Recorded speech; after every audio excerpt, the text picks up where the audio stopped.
Okay, so basically, you already know what we are here for. You have a material that has been shared to you on the group page, and we are going to be following that material to teach this particular class today. Right, we have the textbook as it were that was sent to you on distance learning platform, but I won't be relying totally on that to teaching you this course. See, over time we have some selected topics that we follow to teach you, and I mean it amazes me when students still find, because students don't find it difficult. It amazes me when students don't ask this very, because they have concise materials that are very simple to understand. If you have a material, I've posted it on the group page, so you follow as I teach this particular course. But I will make reference point to what this course is and discuss analysis as we proceed, maybe from the main material. Alright, so we are here for conversational discourse. Can anyone tell me what we mean by discourse? Let's start with that. What do we mean by discourse?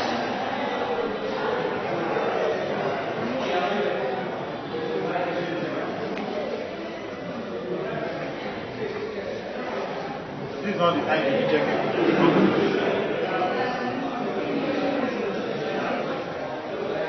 So, anyone, what do you mean by discourse? A long-term dialogue on a specific topic or group of topics. Long-term dialogue.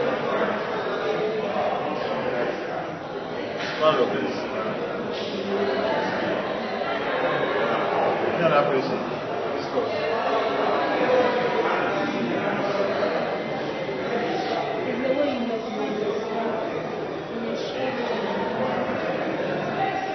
In a shop.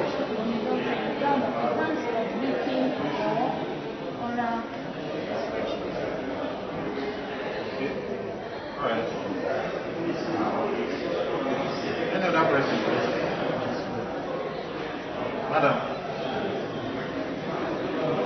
Discourse.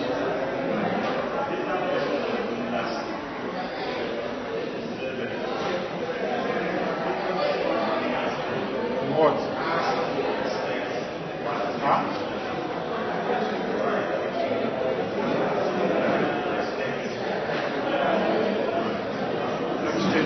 Conversation further.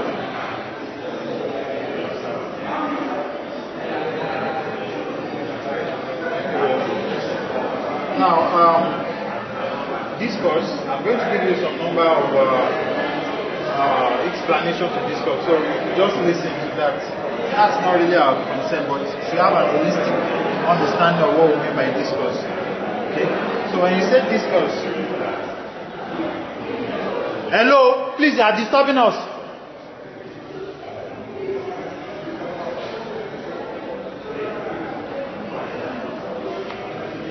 Because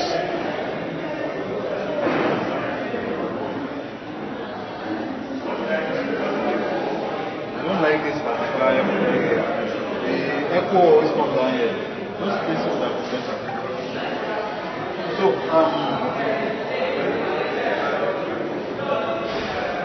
alright.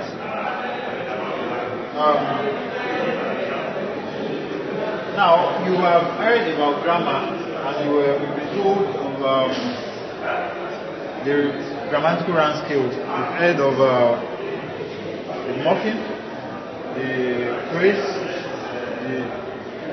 or group, the clause, the sentence. Then, some people normally will tell you that apart from the sentence, we have another level called discourse, right? Are you following? Okay. I said this is not the time to be checking anything. That's how you feel.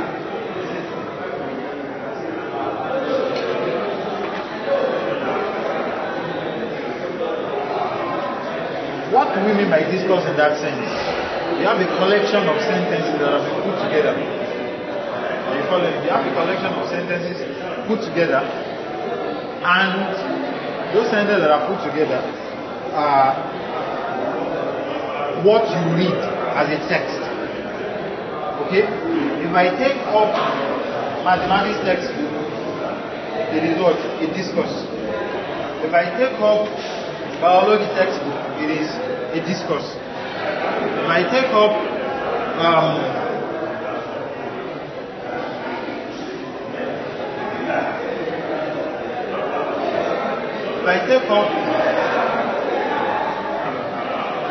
anything, my Bible is a discourse. That's a discourse at a level. A discourse at that level is called any stretch of written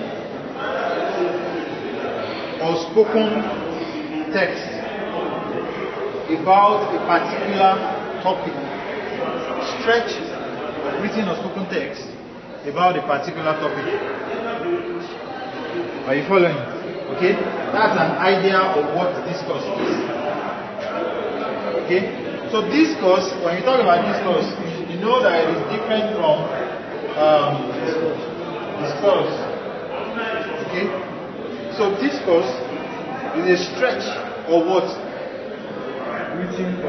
Written or spoken text on a particular topic. It deals with that. Something that focuses on a particular topic, a particular idea, a particular sense. Discourse is, let me first of all explain where we are going so that you will know how you put in your attention. Discourse is not straightforward and is also what? Straightforward. Your mind is open. This is the course that gives foundation for you that are interested in pragmatics, discourse analysis, speech art theory, interlocutionary art, and all sorts. Are you following? Okay? Why or how is it not easy? It's not easy because we are not actually dealing with direct language. I might be saying green, and what I'm saying is that this person is new. It's very important that you follow, first of all, what I am saying, so that you have the background knowledge of where we are going. Okay? So, such that you already have a picture. I mean, I can't really say if I'm just a phonologist. Are you following? Because when I handle discourse analysis, I mean those that are discourse analysts, they bring discourse papers to me to go through them. They bring them to me, go through them, help me to work on it, and provide topics, to provide ideas, and many of all these things. Why? Because I already have a foundational knowledge that in discourse we are not dealing with the straightforward analysis or interpretation of language. We are looking at some deeper meaning levels. For example, we are looking at ideology. So if I ask what is the ideology behind students coming to class, there is an ideology that follows it. So for example, the ideology that could have made you to be in this class today might be that you are interested in your success. Because some people, they will not come to class. Why? Because they don't believe that you have to come to class to succeed. So that's an ideology.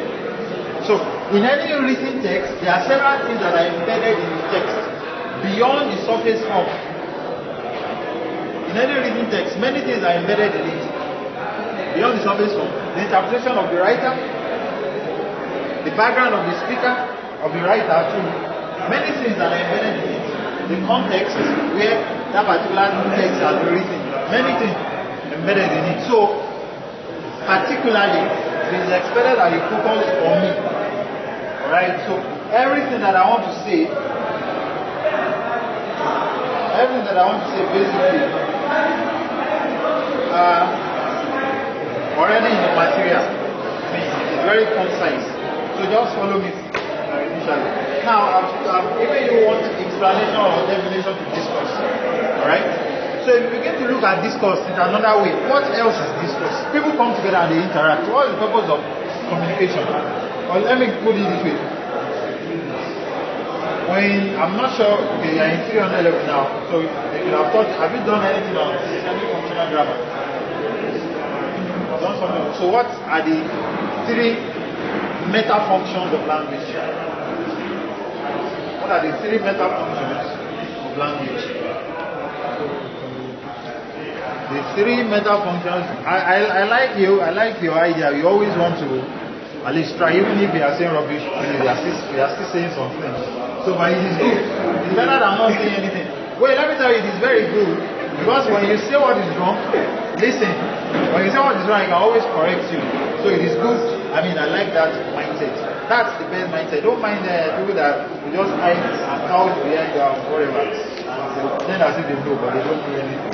All right. So I'm listening to you. For communication. Okay, communication. For knowledge acquisition. Knowledge acquisition.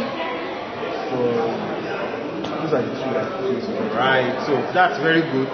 Those are functions of language, but not meta functions of what? Of language. Alright, so any other person? You mean? Because you have a small class, so expect I'm going to call all of you. Okay, there's no way to run. You understand what I'm saying? Lizzie? No idea.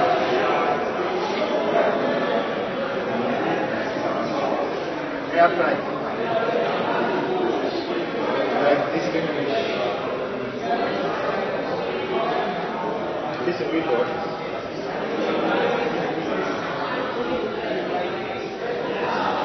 Alright, so those are another functions. It's a mark of identity. Right, but now we are looking at language as a tool of use. That's what you do in systemic functional grammar, the function of language. Now, number 1, everything you've said boils down to number 1. That is number 1 function of meta language. Meta function of language. Now, the first is that language is used to express idea. First one is what we refer to as ideational function. Ideational function, right? You did all this in matter today. You have forgotten. Ideational from the word idea. Yes. Ideational. Like after the A, ideational function, right? So the first role that language plays, as far as interaction is concerned, listen. Meta.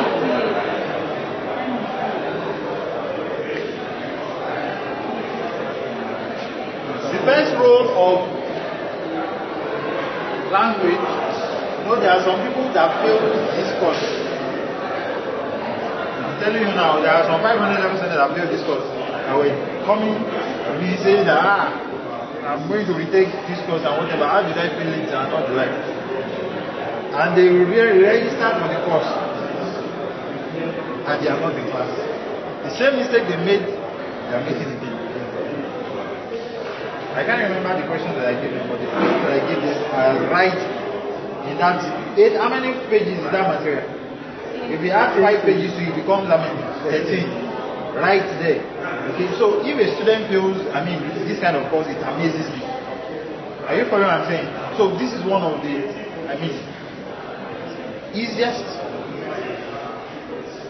way to understanding discourse analysis. We are here for conversational discourse, but of course, you get some bit of discourse analysis in it. Okay? So as I'm saying, ideational function. The first function of meta function of language is ideational. Language is used as a means of expressing your thoughts, your idea. You want to sing. How do you sing? Language. You want to express your thoughts. How do you express your thoughts? Language. You want to talk to someone. How do you talk to someone? Language. So at this level is where you deal with language as a statement, as a question, and all sorts. You use language for expressing your thoughts. You don't want to say something. You want to write something. Are you following?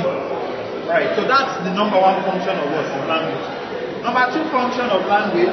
You don't need to write it down. It's not our interest. I'm not going to ask a question, but you can, of course, if you want to know, you can know. The second thing about the meta function of language is that it is interpersonal.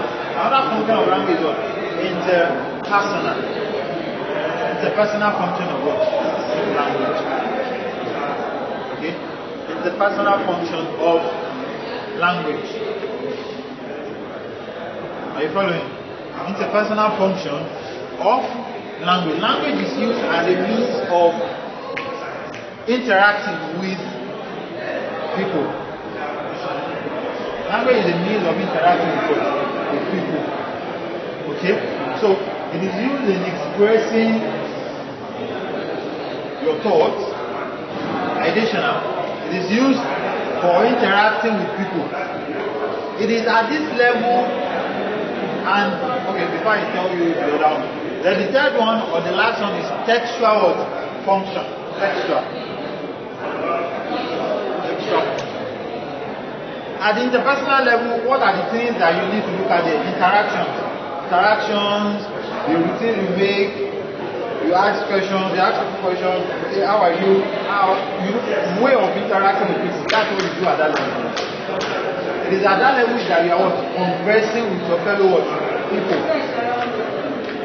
Now at the third level, even though language is ideational, even though language is interpersonal, at the textual level it is where you see the moods, the modality that are embedded in your means of what? Conversation. So at the textual level is where you do what are the things that are put together to have what? Ideational and what?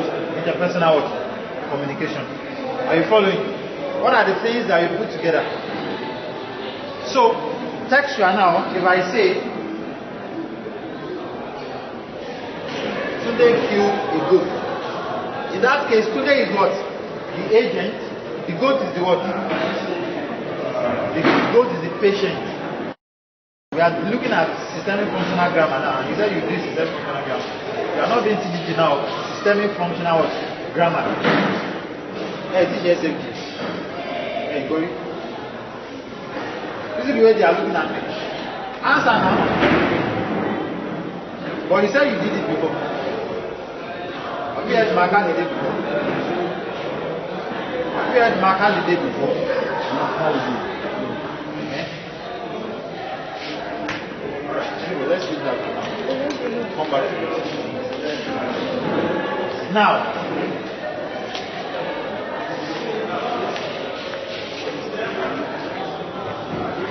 agent is the what? The team. The team there is what? Agent. The person that is what? Carrying out what? The action. The patient is one that is what? Receiving the what? The action. Now, that mood is what? Is what? Is it transitive or intransitive? What's the mood there? It is what? Transitive. Because you say what? Tunde killed what? The goat. So you are saying transitivity. Right? If I say Tunde will kill a goat, you are saying modality.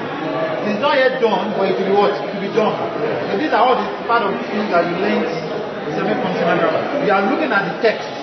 Now, what are the things that are put together? You are saying modality. There is no so you see that this thing is what? Something, an action that is going to take place in the future. Are you following? Okay? So, basically, just listen to what I'm saying. Forget the noise. Try to listen to what I'm saying. Basically,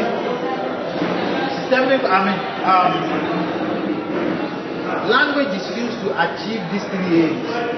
In the midst of conversation, in the midst of writing down, let's say you never have said text analysis. Initially I said spoken or what? Or written. It means that when you talk, or when you make use of language, it doesn't have to be only what? Spoken. It will also be what? Written. Okay? So, language in conversation, language in written form, language in spoken form can be noted down, and you can say this is what? This is the essence of the conversation. This is the aim of the conversation. This is the topic of what? Of the conversation. Anything that you can put a topic to is what? Is a discourse. For example, in this class, our discourse is on what? conversational discourse analysis. In another class, their discourse might be on what? Demand and what? And supply. Okay, are you following me? In another place, their discourse might be on football, the ball they played yesterday. In another place, their discourse may be on the expense that they put into marriage. If I ask you to write a story that ends in Adani, the discourse is on what? The story. The narrative what? Story. Are you following? Okay? So we have different discourses that are possible. Different what? Discourses that are possible. Okay? So that is the idea of discourse along the first definition that I gave you. If you look at it in some other ways, you want to ask yourself, what is discourse? Okay? Okay? So you want to ask yourself, what is discourse? You could say that discourse is a pattern of communication. Give me another definition to it now. Discourse is a pattern of communication of a group of people. Pattern of communication of a group of what? Of people. How some people communicate. Pattern of communication of a group of people. That's discourse.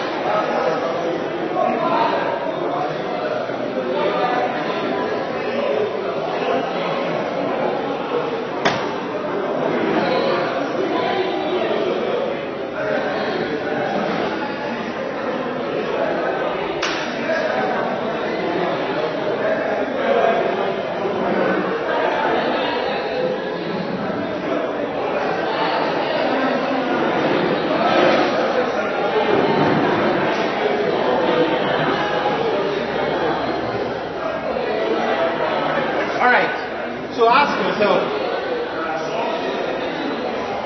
how do people in the bank communicate? How do people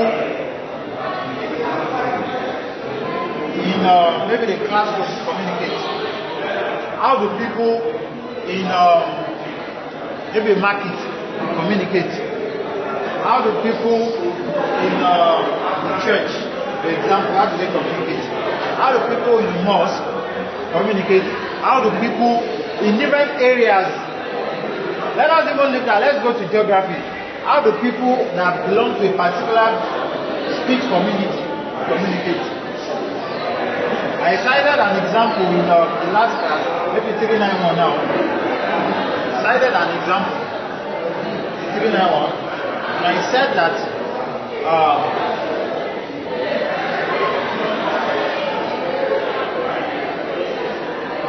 the community in what is your class? I'm not saying it's your class now. It should be your class. Okay, it's not your class, it's one. I was telling them about South Africa. Okay? There is a community in South Africa, the Nguni people and the Soksa people. If you marry into a family, a Soksa family as a woman, marry into a, so for example, let's say Labake wants to marry into Soksa family.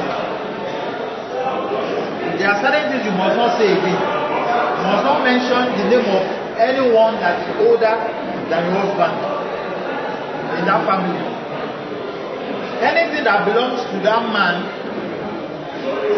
that belongs to older people in that family, anything that belongs to them.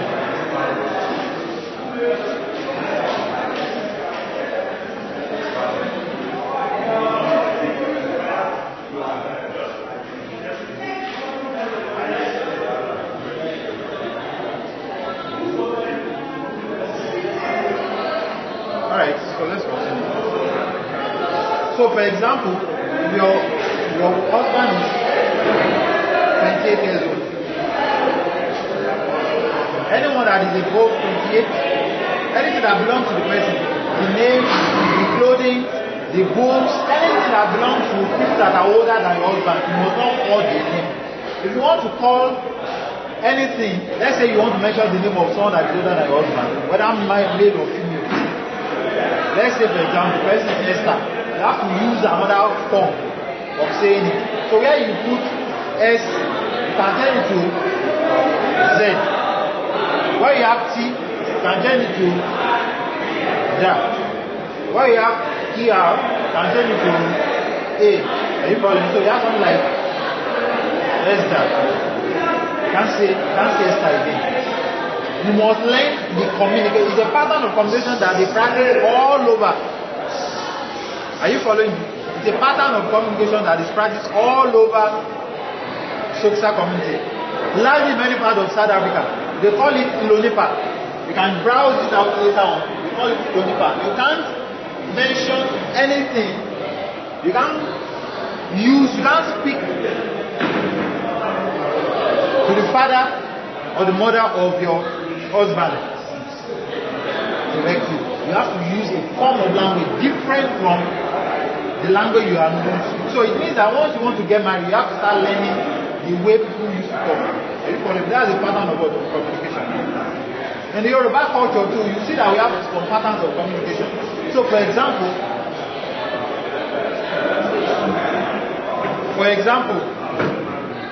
I'm still going to talk about marriage now. If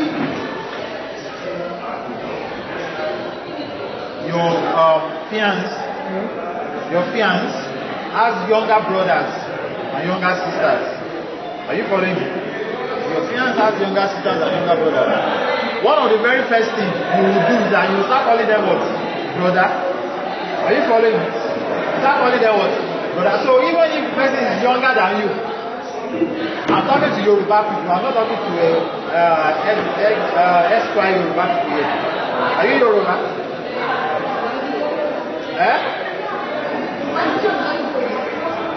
If you are Yoruba, you know that that's what we do. You are not Yoruba. I'm talking to Yoruba people now. So in Yoruba culture now, if you are a woman, you have to start calling your what? The younger ones of your Oguman brother. Auntie, are you following?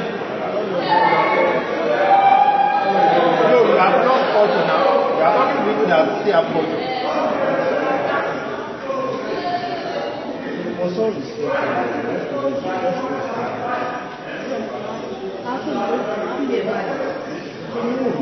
okay, so you want to say that if someone marries a girl, the wife should not respect. No, like she has to be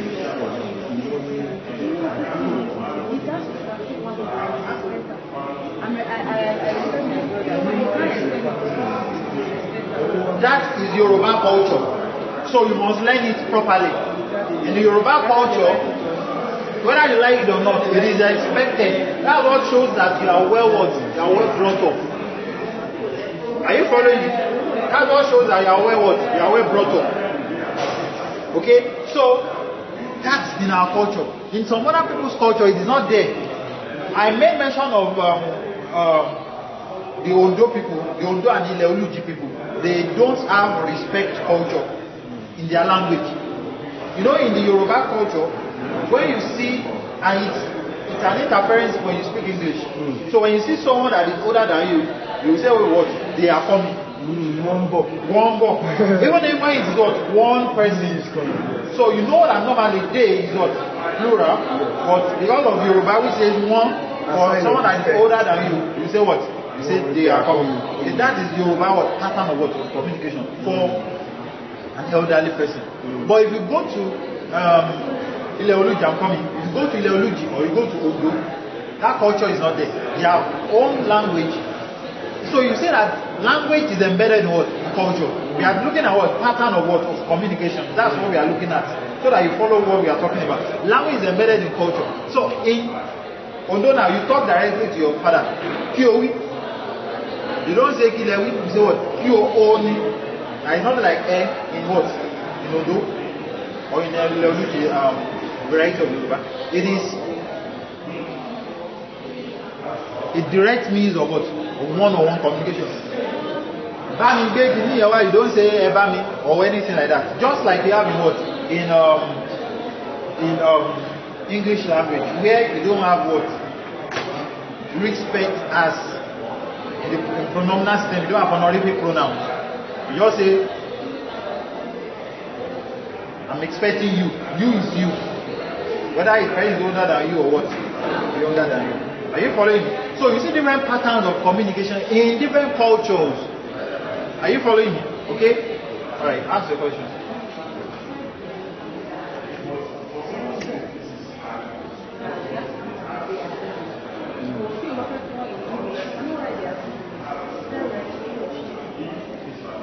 Yeah, correct. I'm saying you are not following. That's the problem.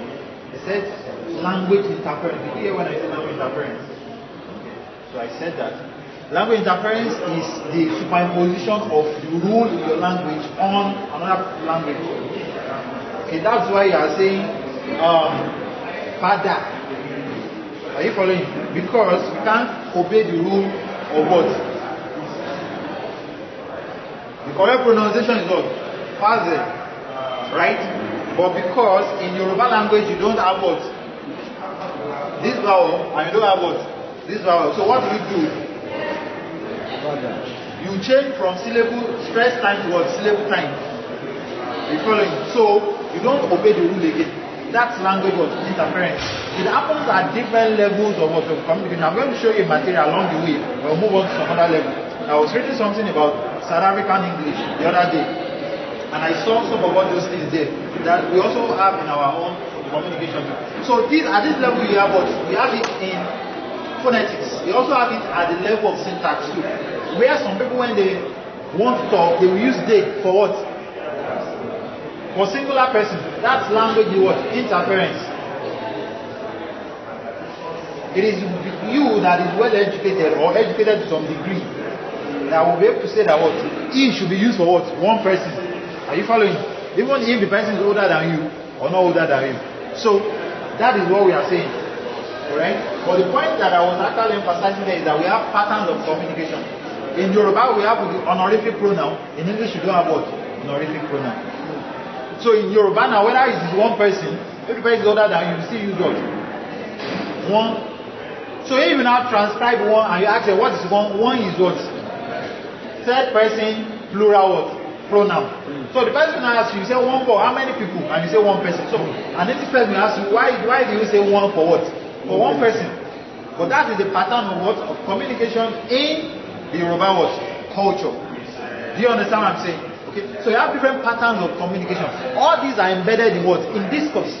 When you go to the market, there are choice of words that you make use of that you don't use when you are in the church. Do you understand what I'm saying? Okay. In a funeral celebration or service, there are choice of words that are used that you do not use in what?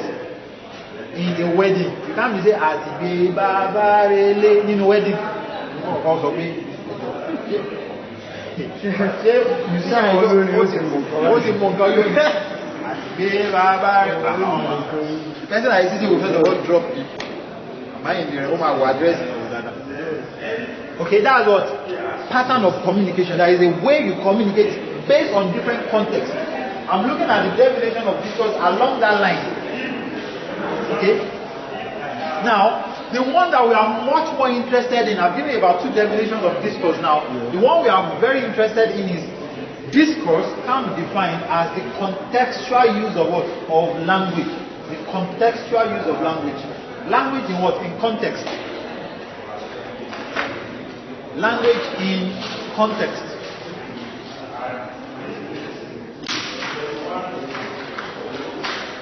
Language in context.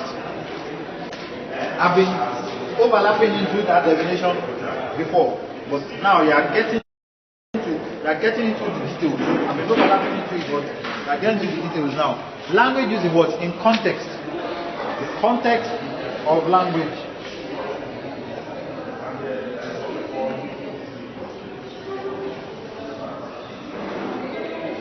The context of language.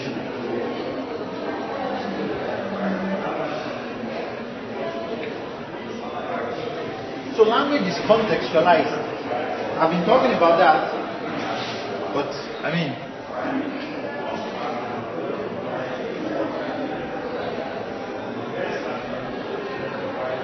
so there was this day, I'm not sure if it was your class, I was telling you about my friend, Michael Oshidoro, that I said is now outside the country. Did I mention it in your class? One of your classes? No, send it to next week. The best student in my So he came back.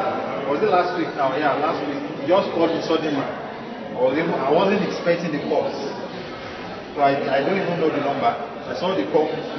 Case. Follower. So I like Michael was up. You are even in the country. I said, just call me, then eventually. So we went to archives. You know where archives is? Inside UI. Cemetery side. Amala. So we went there, we start to have some goal of we discussed about the educational system. Conversational discourse. Now, before we went there was this lady that was with me in the library. So she came from my town, so I was talking to her, and of course she already knew that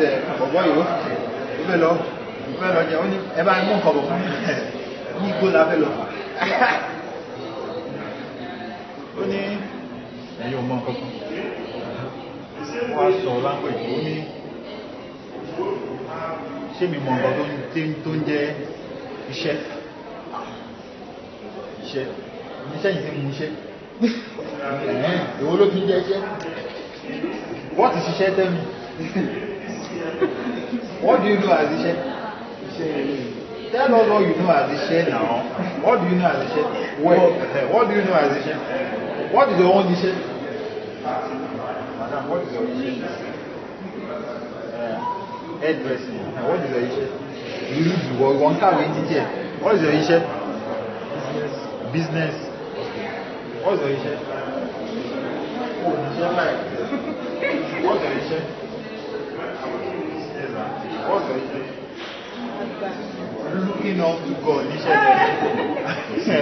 What's your iṣẹ́? Engineering. Alright, so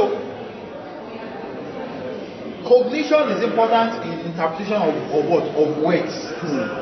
So you see that your interpretation of what I say is dependent on your own interpretation of what that word is. Now, people that do not belong to a context do not understand what Ishe is. It's people that belong to those that understand what Ishe that she's saying means, that we understand that she says something that is even much more stronger than Colorado.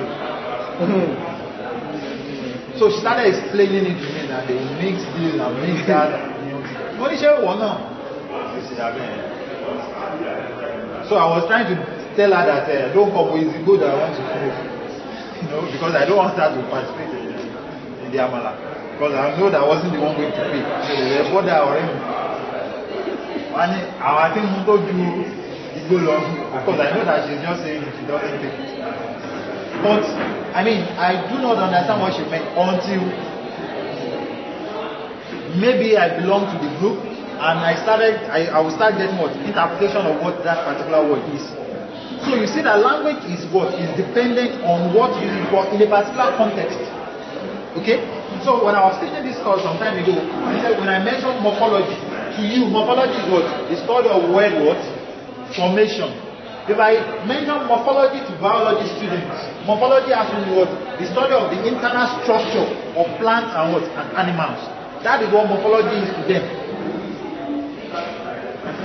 So you see that we still have a classroom setting, but the context of the topic is what? Is quite different. So in the context, now we have class, the context is what? Classroom.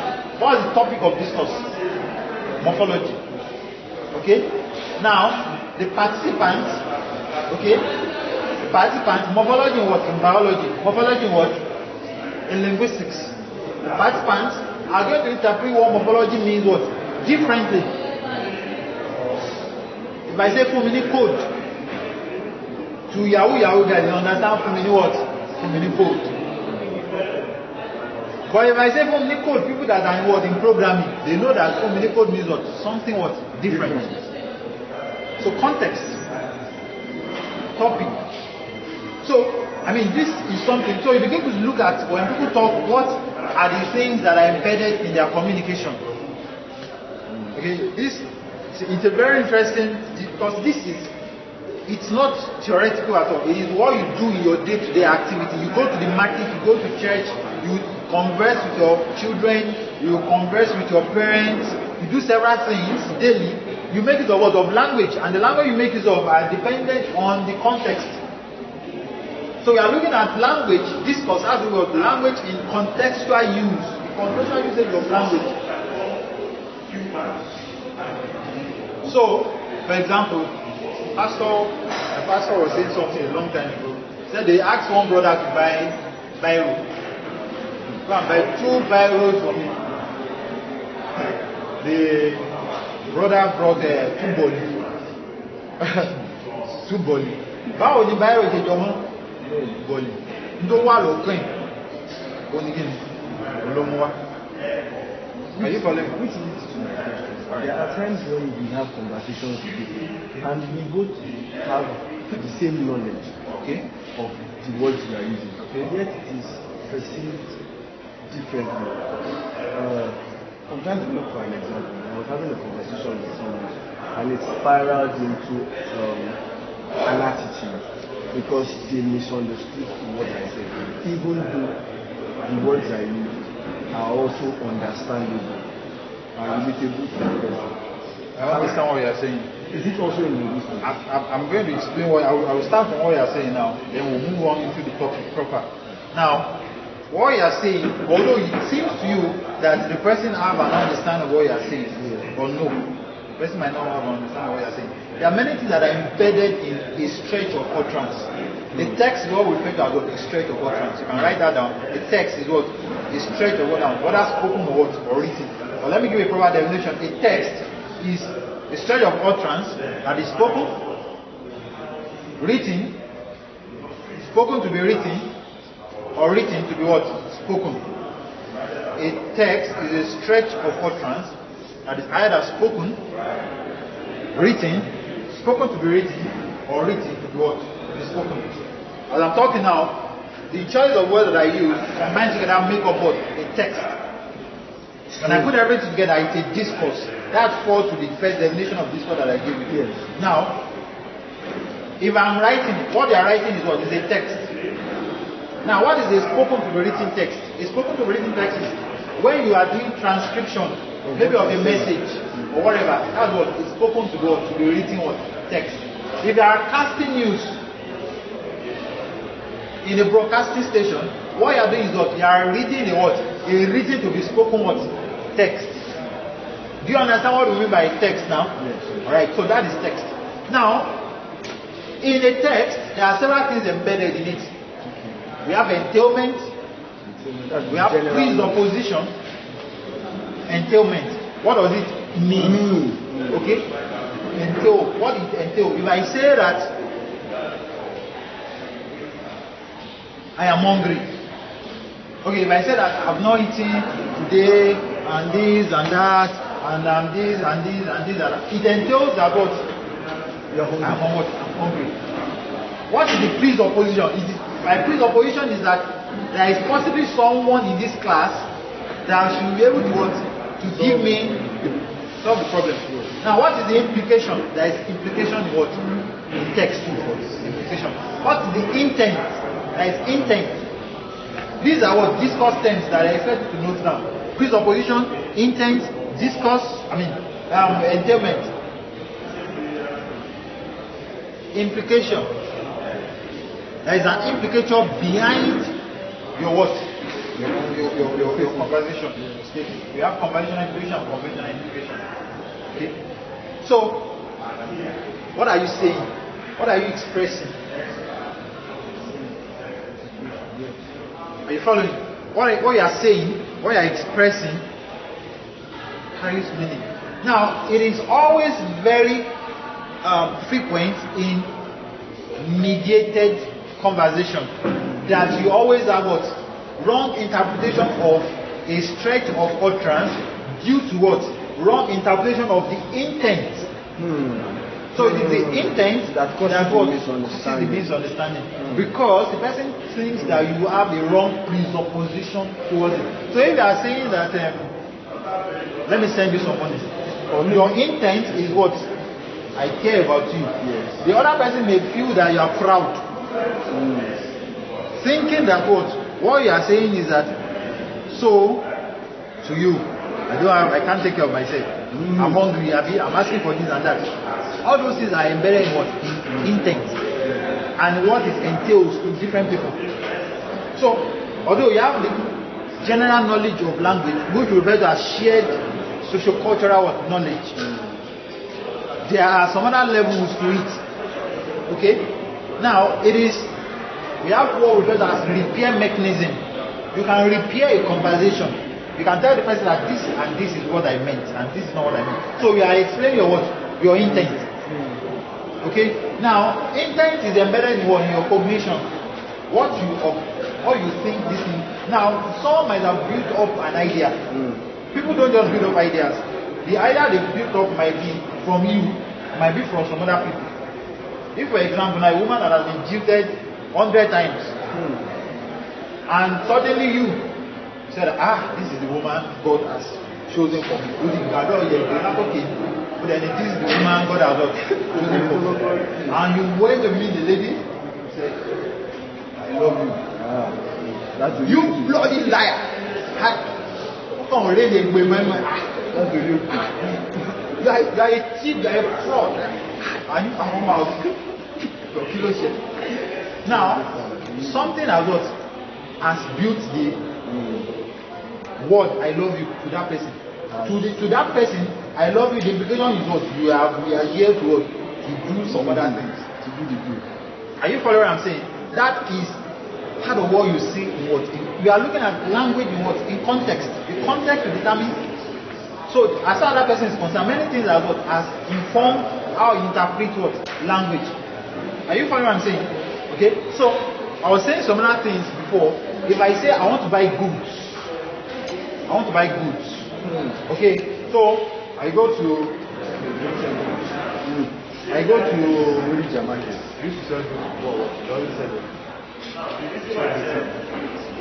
So I go to the market and I say I want to buy goods. So we ask me what kind of goods you want, rice, things and everything. You understand? So tell me, give me some yam. Alright, how much is this? 5,000, 10,000, okay. Just give me 20,000 as Mr. Money. Right, so then it is well understood. Goods, clear, understood. Alright? But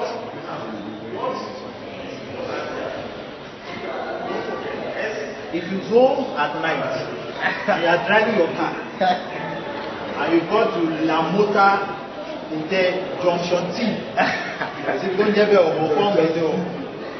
and you met a woman and said, I want to buy food. And let's say there is a guy, gentle guy like Sunday, just standing aloof. I want to buy one. He wants to rise in this. Understand language. Then, the person now say, the good is 10,000 naira per night. Goods is what they are saying. For what? Goods in this context is where for what? Goods in what? Another what? Another context. Are you following what I'm saying? Different meaning for different words. For different words. If we are in church and you say, Jesus has given us what? The power to tread upon what? Snakes and scorpions. You are in what? You are in church. You are dealing with spiritual what? Matters. So, you say yes, Jesus has given us power. One way you can kill it. Alright? Jesus has given us power to tread upon snakes. You are not more in church, you are in the physical world. So, on radio, yes, Jesus has given us power to tread upon snakes and what?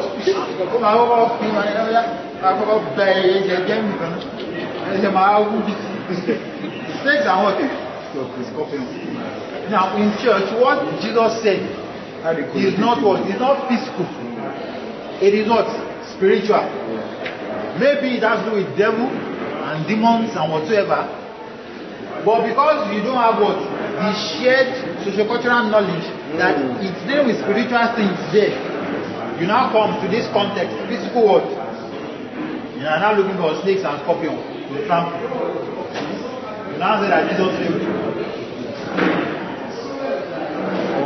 Context. So snake in church is not what? the snake outside. If Jesus said there are what? Wolves in what? In sheep clothing. Should you be going around looking for a wolf in sheep clothing in the market? I'm looking for. You now go to social market. Only wolf.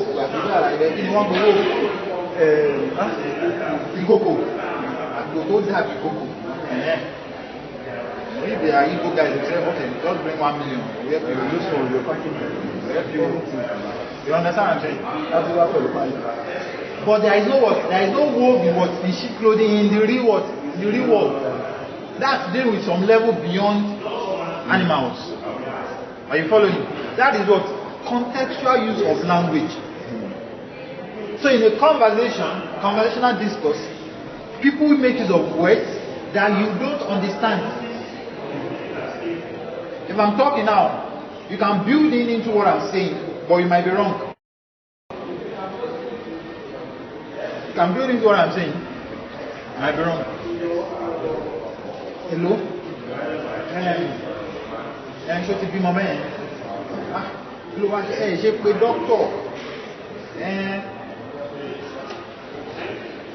You can write down the text of what I've said. Are you following me? You can write down the text. I've said about maybe 4 or 5 lines there, right? So the one ben, doctor. That was all what I said. A people that is passing by, you say that. How is the man sleeping? But maybe I'm talking about my dog.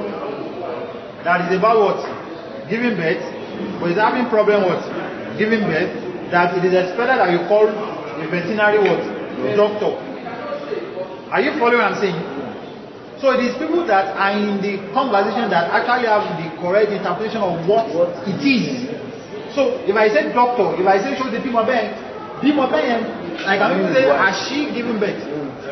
I can say has she given birth? I don't even say has it given birth. I can say has she given birth? But you might interpret to me what? A woman. Whereas I'm talking about a goat or a dog. Is the most likely. Are you following? Okay. But it is the context that determines what we are talking about. You don't have the knowledge. We call it a common ground. The people that have a common ground that can understand what we are saying. We call it what? Common ground. Are you following what I'm saying? Okay. So if I ask us now, sing the national anthem of Nigeria, because we have a common ground of that knowledge, it is very easy for you to sing what? National anthem of what? Of Nigeria. Common ground means I know that you know that you know that I what? That I know. What I know, you know that what? I know it. And I know that you know that I know what I know. Are you following what I'm saying? That is what I mean by what? Common ground. All of us know that what? We have a shared knowledge about a particular thing. And it is very important in context. Okay, so discourse analysis primarily has to do with the contextual use of language. Contextual use of language. Now, since our focus is not basically on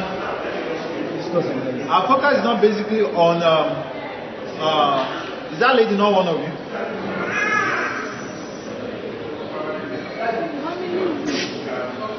Alright, so since our focus is not basically on discourse, I've given you a large picture of discourse. I've given you many things that are useful for you when you begin to talk about pragmatic discourse. Okay? So let's start looking at conversational discourse. Now, from what conversation has to do with what? Interaction between some set of what? Of people. Okay? Interaction between some set of people. So basically, I'm going to read some of from the material. Introduction to the concept conversation. What is conversation? An activity where, for the most part, 2 or more people take turns at what? At speaking. An activity, for the most part, where 2 or more people take turns in what? In speaking. That is what? Conversation.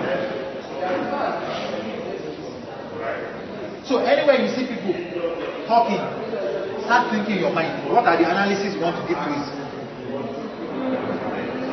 You are not listening to me now. Encouragement material. Nobody should look at material again. I don't. You don't look at material again. No, I've been saying it over and over. Over and over. But students, they don't learn. When I give you an instruction, I'm giving instruction because I have a backlog of experiences. Are you following me? Best thing you want to do is that you listen and you write down important things. Okay? Because what you are reading, you don't have an understanding of it until I supply the understanding. Right? As we are going forward from today, anywhere you see people in form of conversation, interaction,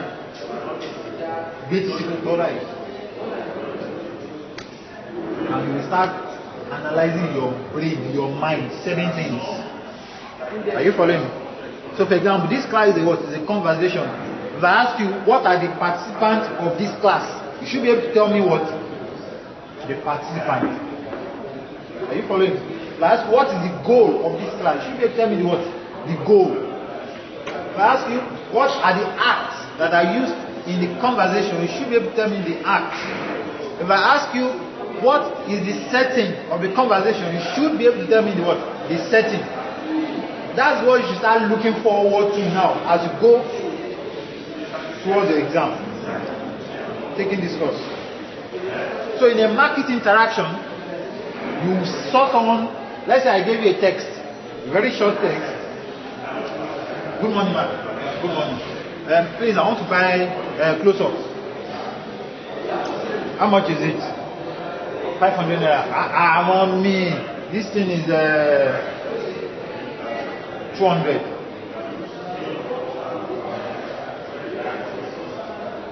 Well, maybe it is Ibadan women. Above very good. Let us do that. Okay, last price 400. Alright, 400. Mommy, let's buy it for 350. Okay, 350. I'm facing money. Conversation was concluded. The first question that I want to ask you is that using speaking T, analyze that text. Are you following? Using speaking T, do what? Analyze that text. Speaking, starting from S, what is the setting of that text? Where is it taking place? Anyone? The market. Though setting goes beyond the place. It also has to do with what? The time and the background. Okay? So let's ask you further. What is the P? The participants in the text. We have what?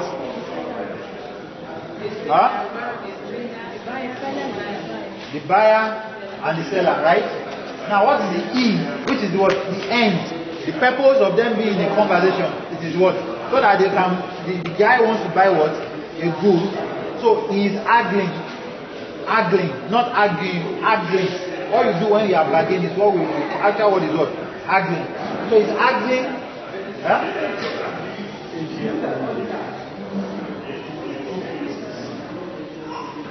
Okay, so you are buying and you are selling, right? So you are bargaining, so you are arguing. I doing something right. You argue. Okay, that is what the end. The end is to buy close up, right? What is the A? The A is what? The act. I will explain that as we keep going on. What is the key? The key is what? The K is what? Is the key. The spirit, tone, and manner of the discourse. What is the I? We keep looking at it as we keep going on. What is the N? What is the G? Are you following? Okay? That is part of what you do when you say you are doing an analysis of a conversation. Discourse is what? Conversational what? Discourse. We are doing an analysis of a conversation. And you can use different theories to do the analysis of what? Of a conversation. You could use speech art theory. You could use politeness theory. You could use Del Imes speaking T. The one I just explained to you now is what we call Del Imes what? Speaking T. ethnography of communication. Are you following me? Okay. Then you learn some other things that actually help us to make up a discourse. That's what this particular topic is all about. Okay, so let's look at it quickly. I've talked about what conversation is. Usually conversations are embarked upon by the people involved for certain purposes. The purpose of conversation is to achieve an aim, okay, or maybe to maintain a relationship. You converse to maintain a relationship. You greet routinely, or you greet. When you greet someone for the first time, is it a routine greeting? You are establishing what? A relationship. You greet someone for what? For the first time. But when you continue to greet the person subsequently, you are no more what? You are no more starting a relationship. You are what? You are establishing the what? The relationship. When I say relationship, it's not only about boyfriend, girlfriend. Are you following? Relationship is anything you are what? You are having with some other people. You relate. Human beings are what? Are social animals. So you relate with people. Converse. You are building a relationship. Good morning, sir. Please, I want to. So you see that when you are meeting someone for the first time, there are some rules of conversation that are there. But when you are established with conversation, some of all those things are gone. They are lost. So for example, you are greeting someone for the first time, but don't let me finish that. Someone calls you. Hello? You don't have the number. Hello? Hello, sorry. Okay, let's say you can distance, because distance is in the it's there when you are building, when you are establishing, when you are starting a relationship. Distance is always there initially. I will give you some other examples to portray what I'm saying. Who is speaking? And let's say that person is a very stubborn friend. Hey Joe, I'm very excited. Who is speaking? Who are you? You know, some people are very frustrated. They will not say who they are. And in the beginning, you will switch immediately from what? From English to what? Yoruba. Joe, we have found about what? You were speaking English before, right? Now you have switched to what? Yoruba. And familiarity has what? Setting. You are no more distant. When you are establishing a relationship or you are starting a relationship, there is always a distance. But when you have interacted over time, the familiarity what? Will set in. So, for example, a man meet a woman as she's going outside the DLC gate. Let's say this young man. Hey, hello, young lady. No, Mama didn't do okay, hello, young lady. Where do you go? Hello, young lady. Yes, please, can I help you? No, I don't have the time for that. I can't give you my number. No. Okay. So, over time, after maybe some days and some weeks or whatever,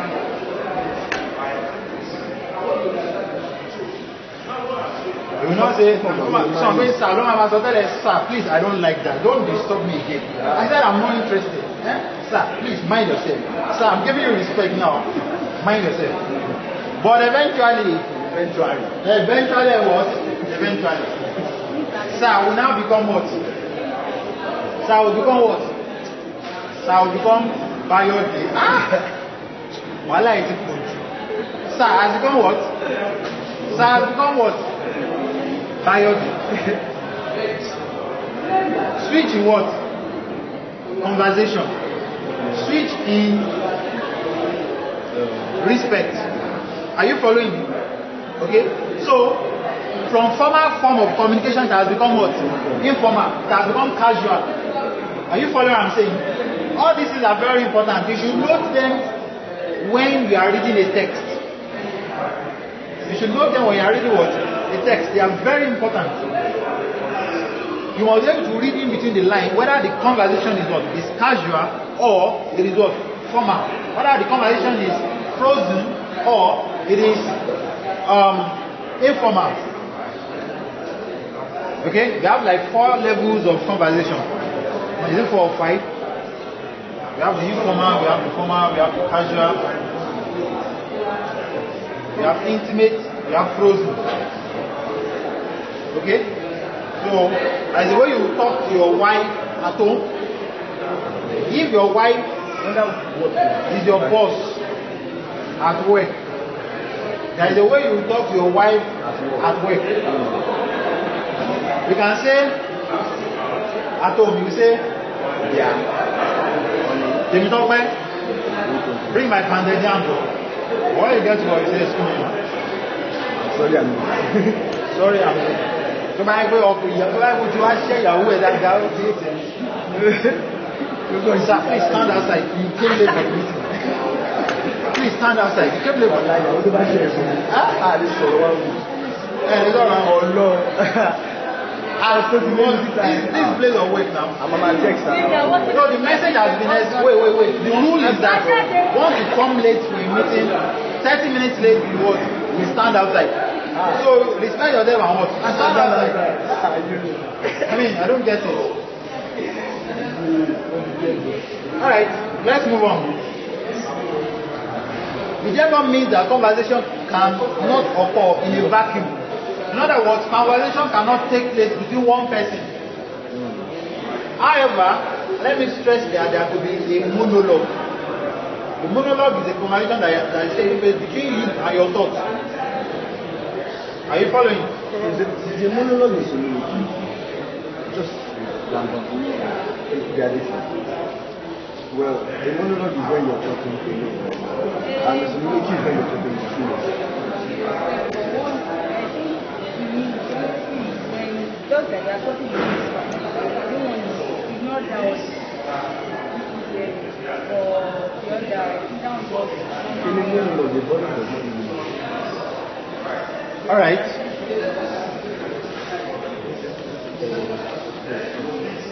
That's the example. Thank you.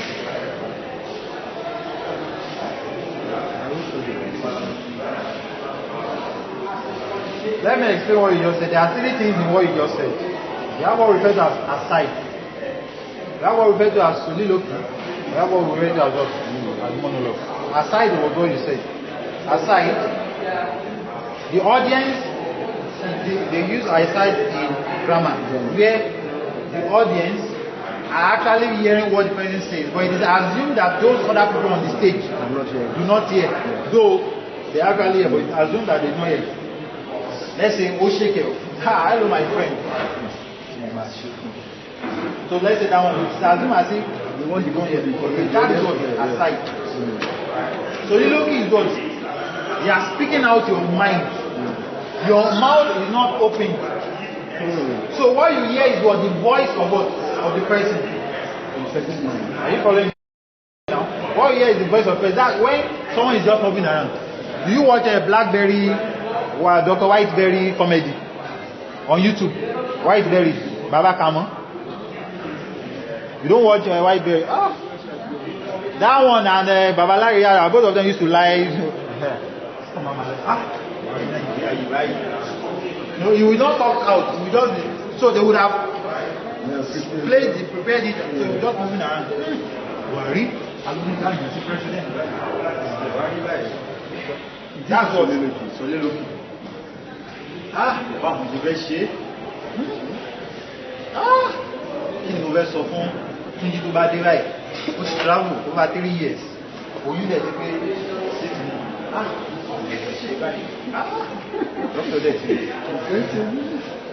That's what soliloquy. Are you following what I'm saying? Now monologue is a one person what? Discourse. It's one person. You are talking. Are you following it? It's one person. It's not have you watched Rapture? Is it Rapture now by this my family, the one you just did recently? One person drama. This drama that he did. So if you go on YouTube you will see it there. Right? So that's monologue. Do you understand now? Alright. Now you could have a monologue as a form of conversation too. Okay? It could come in form of soliloquy or whatever, but it's one person what conversation. I was reading, someone sent me a poem yesterday to help analyze, not analyze as a thing, just look at it, appreciate it, whether it's beautiful enough. When I mean beautiful enough, that's poetic term now. Does it what called a poem? Okay, or is it just from right up that is not creative? So I appreciated the poem. I noted the number of stanzas that are there. The metric system, she made use of iambic and trocade together, and because we have some run-on lines. Then of course the tone and I was looking at it and looking at it and looking at it. Right, so the poem basically was about a young girl that was raped, motherless. The father was not that raped. Then eventually she killed both the father and killed herself. Killed the father and ended up killing herself. Right. So now in that kind of poem, we call it a dramatic what? Monologue. There are many words, people involved there. It is more as if you are watching a drama. Are you following? But we are looking at it from the point of view of the poetic personae. So it's just one person that is giving us the actions that are taking place there. So we are looking at just one person telling us. Okay, we don't know the intent of the father, whether the father was carrying out the action due to some reason. So if you can look at it as though it is what one person narrative technique. Are you following what I'm saying? Okay? Alright, so let's move on now. Now, so types of conversation. Interpersonal, which could be what? Monologue and intrapersonal. Intrapersonal, which is what? Monologue, and interpersonal, which could be a dialogue, a trilogue, or a multilogue.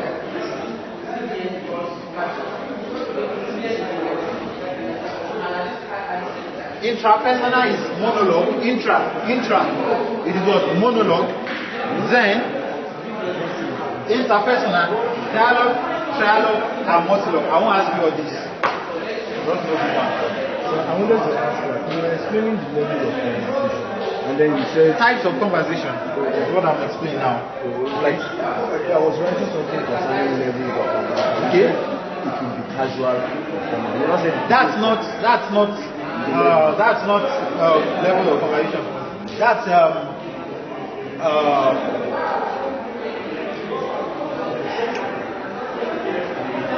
in a discourse, we have about 4 important things. We did this in 172.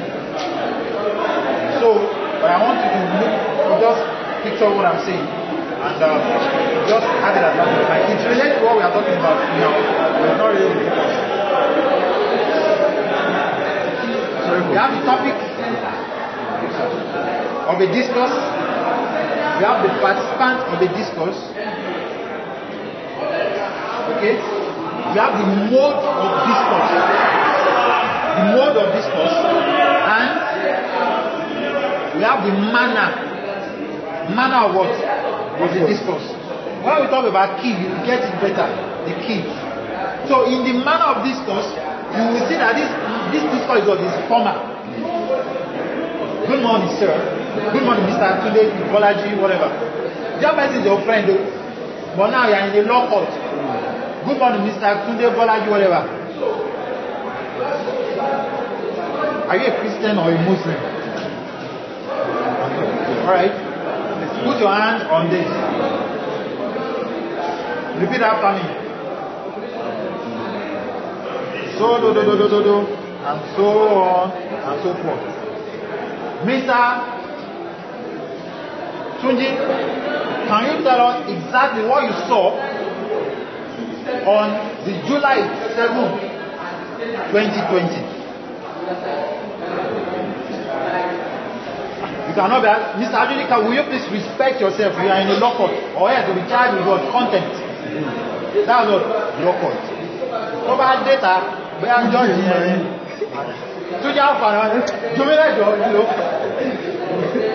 But in the law court, we are dealing with formal what?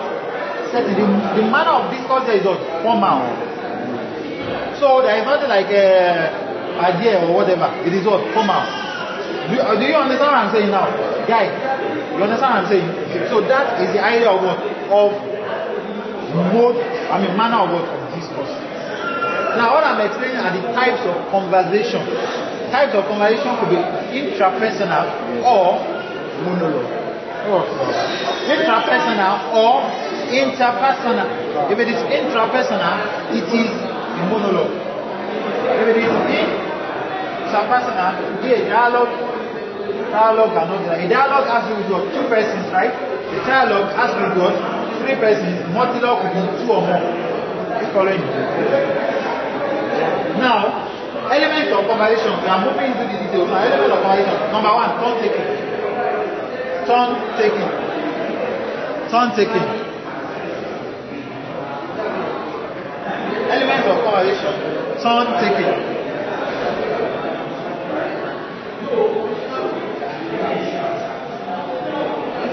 Now, in a conversation, of course, you interact, right? You talk, what you like. Okay?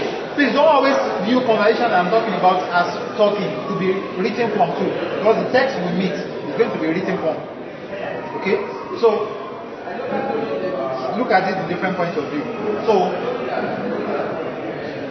turn taking has to do with one person making his contribution to what? In a conversation. So, let's say, I'm talking now, then you say your own too. Sometimes it could be two people can be talking at the same time. We are going to see some of all those details very soon. Are you following? We are going to see some of those details very soon. Two people can be talking at the same time. In that case, you have interrupted the person that is what? Talking at this point in time. But if I talk and I select the next speaker, I say, okay, Labake, can you tell us more about conversation? That is what? Current speaker selecting what? The next speaker. If I stop talking, then Jolape says, maybe I Jolape. Hello, what's your name? And Oroluwa says, sir, in class over. She has self-selected what? Herself. I didn't ask her to talk. She self-selected herself. But the point is that the conversation she made is what? Her turn. She has taken her turn to what? To talk. That's the meaning of what? Turn taking. Do you understand what I'm saying? The turn taking has to do with your own contribution in a conversation. Contribution of a speaker in what? In a conversation. Turn taking devices. Turn taking devices. Number one.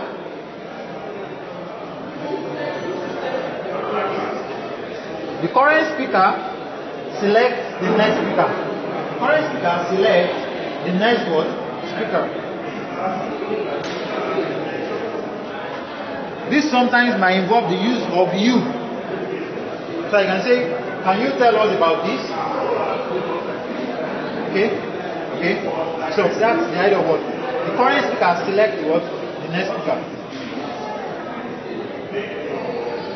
The next speaker might select himself. Not the current speaker now. The next speaker might what? Select himself. So as I'm talking, someone can jump in and say, sir, please, can you go over what I'm saying? What you are saying rather. That's what? The current speaker is selecting what? Himself. Do you understand what I'm saying? We are looking at techniques used in what? In turn taking. Okay?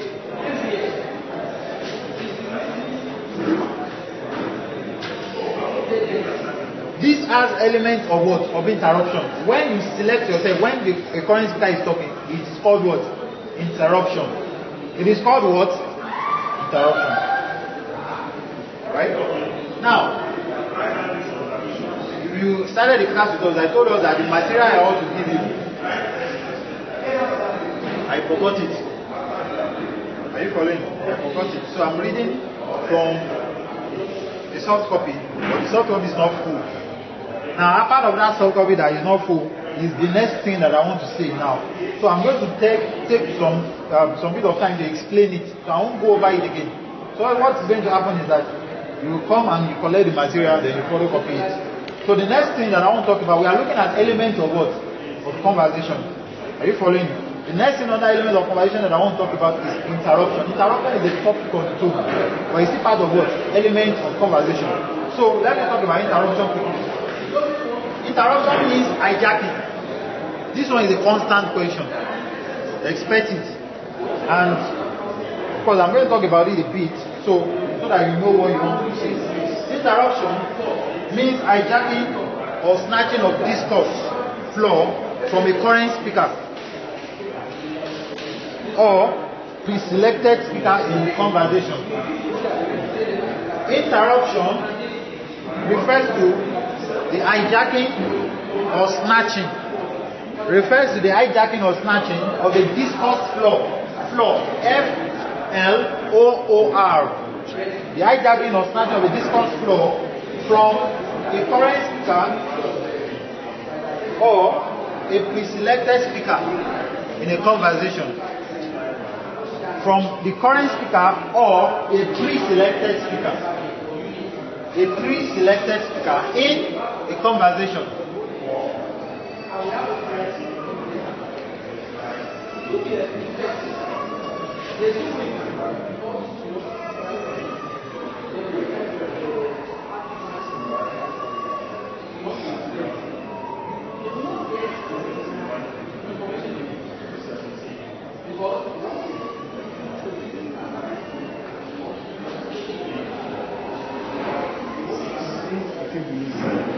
Now let me explain what we mean by discourse flow. It's also very important. Discourse flow. The discourse flow is the point in time, the space in time in which a speaker engages in a conversation. Discourse flow is a point in time or the space in time in which the current speaker engages in what? Conversation. Discourse flow. The point in time or space in time in which the current speaker engages in what? Conversation. As I'm talking now, or let's say as that teacher is talking, if you look at that man at the back there, and I suddenly bump into the class, and I say, okay, you guys, can you please listen to what I have to say? Okay? So, after this class, I have a party, so you guys are expected to be there.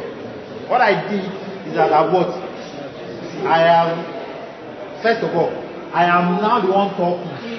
Are you following? It means that I'm now the one holding the what? The discourse flow. That's the number one thing. The person talking is holding the what? The discourse flow. The flow is not a physical thing, it's an abstract thing. So when someone talks, every other person does what? Listen. You listen to the person, or maybe you watch, or maybe you hello, or maybe you write. Right? Okay, so that is the idea of what? Of discourse flow. Now, there are two ways of occupying the discourse flow. You could be selected. So I could say, excuse me, sir, please can I announce me? So I say, oh, alright, no problem, you can say what you have to say. It means that I was selected to the what? To the discourse flow. Are you following? But I can jump in by interruption. In that case, I have what? I have interrupted and hijacked what? The discourse flow. Do you understand the meaning of discourse flow now? Now we are still on interruption. Okay? We have two types of interruption. We have corroborative interruption and competitive interruption. Corroborative interruption and competitive interruption. Corroborative and competitive interruption. In both cases you have interrupted, but there are two different meanings to it. Okay? Now, because the note is not here, I'm going to give you the explanation from my head. Are you following? Right? Now, what is corroborative interruption? Corroborative interruption is the snatching of the discourse flow. Corroborative interruption is the snatching of the discourse flow from a current speaker. The snatching of the discourse flow from a current speaker in order to contribute to what a current speaker is what? Saying. Do you understand? It is snatching of the discourse flow from a current speaker in order to contribute to what the speaker is what? Is saying. Corroborative interruption normally takes place in maybe the church, The church. The church. Take place in the church. Take place in a class.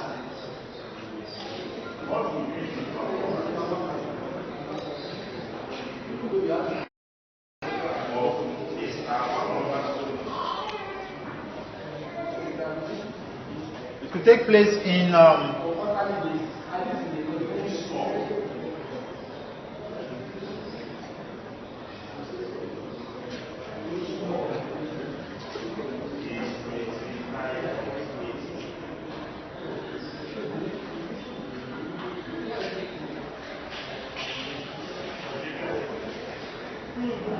maybe family meeting.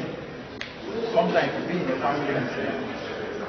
It is not unended. It depends on the context. You have to see the context before you can actually know whether it's corroborative or competitive. Now let me explain it. If a pastor is preaching, if you don't give your life to Christ, you will go to hell. You will, and someone just jump in. Yes, tell them, pastor, right on, tell them. Pastor preaching or church.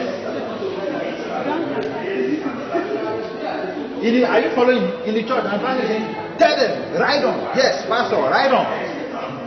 Now that person is interrupting the what? The pastor. But what the person is saying is what? Is contributing to what the pastor is also what? Saying. That's what we refer to as what? Corroborating what? Interruption. Do you follow what I'm saying? Now let's look at competitive interruption. What I will advise you is go and start looking at texts that you can formulate. Students that have written this kind of example, some of them, I said it in class, I want to know what class Roman spell you. If I give you this kind of question and I ask you it is 20 marks, it's very long. 20 marks, if I give you and I say discuss interruption, discuss corroborative and competitive interruption. Now define interruption. Define corroborative interruption. He said that it takes place in this and this and this. Okay? We need 2 marks here, I'll be 3. The other one, no, we'll define them. I'll point 2, I'll be 3. We will take up so 3, maybe plus 1. Definition of interruption, the middle over here, we have the 7, the 6 over 20. So, but if we are wise, you should provide what? Examples of what? Of interruptions that took place. Are you following what I'm saying? Because we are doing what? Conversational what? Discourse. In this class, we must discuss the what? The interruption. Are you following what I'm saying? Which monologue? Like the fact that we were arguing about the monologue and instrument. Can we use that as an example of... Let me get to competitive first of all, then we can now see whether it's competitive or not. Alright, so now the second one is competitive what? Interruption. Following. Second one is what? Competitive what? Interruption. In competitive interruption, it is the snatching of the discourse flow, the snatching of the what? Of the discourse flow from the current speaker in order to bring up a different idea or oppose what the current speaker is saying. 2 things there.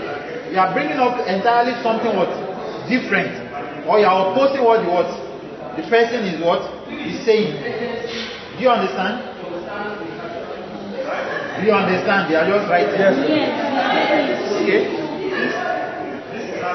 So we are in so let's say we gather in the class. Okay, before I give examples, competitive interruption normally takes place in debates,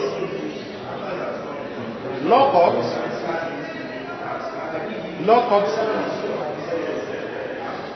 arguments, hot arguments.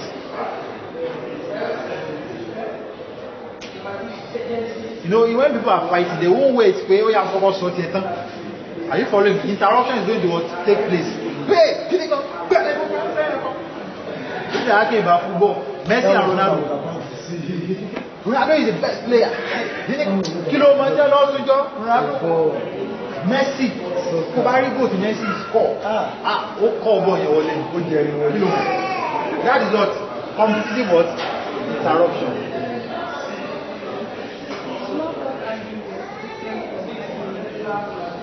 What argument?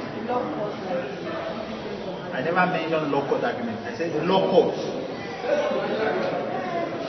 Debates. Okay? So if you want to give me this example, you will write. So for example, two people are arguing about that's not what you will do. You will write Tunde. Like a real conversation. Yes, conversation. Tunde.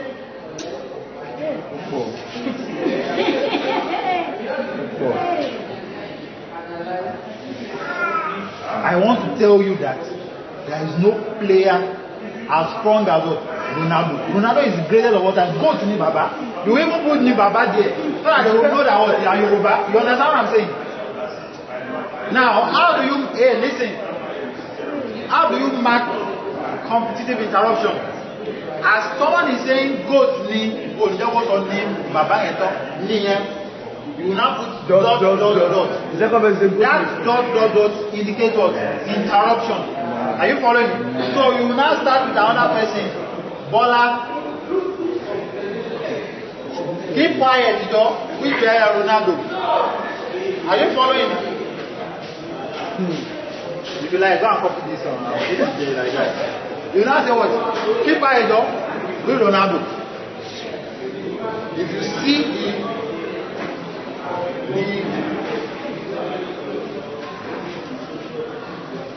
the goals scored by Messi in the last La Liga, you will not be saying what you are saying. I will say, what are you saying? Are you following what I'm saying? You write all those things which prove you might not go to sport, you can go to argument. You can say agriculture is what? A better means of livelihood than petroleum for a country. It takes place, interruption takes place in debate. With these few points of mine, I want to tell you, I've proven to you that agriculture is much better as a means of livelihood for a country like Nigeria than petroleum with our vast areas of land. You put dot. Remember, I said competitive interruption means what? That person opposes what the person is saying or bring up a different what? Idea. So, as that person is landing up or is giving out information, I beg to object to what you are saying. That doesn't take place in a country like Nigeria. In Nigeria, if you know the value of petrol, you will not be saying what? Agriculture. Are you following what I'm saying? In Nigeria alone, on a day we make about $2 billion from petroleum. Are you following what I'm saying? And you're talking. That person says, you don't actually know what agriculture is. If we talk about agriculture, we have animal husbandry, we have poultry, we have fishery, we have this and that. If you put all these together, you have more than 3 billion per day. Are you following what I'm saying? That is what? Competitive what? Interruption. Are you following what I'm saying? Okay? In the law court, you go to the law court, your own setting, right up can be on what? On the law court. So you go to the court, you must write as though you are a student. Don't write, I tell you English. What do they call people in the court? Witness. If you are a witness. If you are the suspect, they call you what? Suspect. Are you following what I'm saying? So, you can have a short note. The witness A was brought into the cubicle after making to take the oath of what? Of truthfulness or whatever. Okay? So the lawyer begins to question the witness. Mr. Bolaji, are you actually sure that you saw Mr. Agbabiaka when you went into Bola's room? So, àgbẹ̀yẹ sọ rúùmù yẹn tán, ìyẹ́bọ̀ sọ rúùmù yẹn tán, wà á fi dọ́dọ̀dọ̀ sí. Àmù tí ń kọ́ ẹgbẹ́ ìwọ̀n ṣe discourse analysis o, wà á fi dọ́dọ̀dọ̀ sí. Lawyer A is the one that is questioning witness A. Are you following me? Lawyer B will say, Objection, my lord. The defense counsel is leading, it's not the judge, it's the lawyer. Lawyer B is one that we're talking about. The defense counsel is leading the witness in a narrative manner. Or the defense counsel is manipulating the story of what? Of the witness. Are you following what I'm saying? Because maybe the witness has said that he saw Mr. Agbabiaka when he raped the young girl. So the defense counsel wants to prove that what? The suspect did not what? Rape the young girl. So he started leading him. Did you actually see? So there are rules that guide that in the court. That you don't actually have to see. But if, and you know, law is how you can prove your case beyond what? Reasonable doubt. If you can make the person to become confounded, you can say that this person did not actually see anything. You can say that Mr. Witness A, on July 27th, 2002, you fought with Mr. Agbabiaka. Yes or no? Yes. Mr. Agbabiaka unfortunately eat your goat with his car. Yes or no? Yes. That your goat was pregnant. Yes or no? Yes. That day you promised that you are going to show Mr. Agbabiaka some lessons of pepper. Yes or no? Yes. So we're free, So you can say what? The second lawyer will say what? Objection what? The defense counsel is leading the witness in unnecessarily whatever. You have to go and watch one of those things. Know the choice of words that they make it up. Are you following what I'm saying? All these things are what are texts that you can analyze. If I give you a text like that, you must be able to bring out interruption. Where did the person interrupt? Are you following what I'm saying? What are the speakers that are there? What is the setting? What is the key? What is the end? Okay, so that's not about that. So, can I give an example of 5 2? When I was talking about party, I would get the one chance or anyone. Alright, so now let's move on now. Switch errors and repair mechanisms.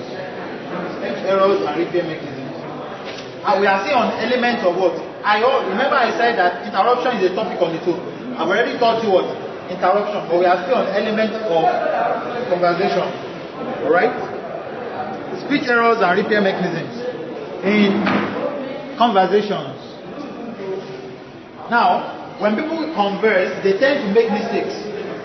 So, for example,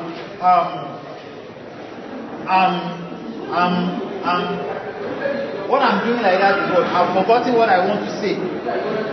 Okay? So these are part of what we refer to as speech errors, gaps, slip of tongue. You want to say, I will come to your office tomorrow. And you say, I will come to your market tomorrow. You follow me? You say, oh, sorry, I meant the office. You could even have said that intentionally to achieve a discourse purpose. Maybe you already know that office they turn into what? The market. You can make just a person and say what? I'm coming to your market tomorrow.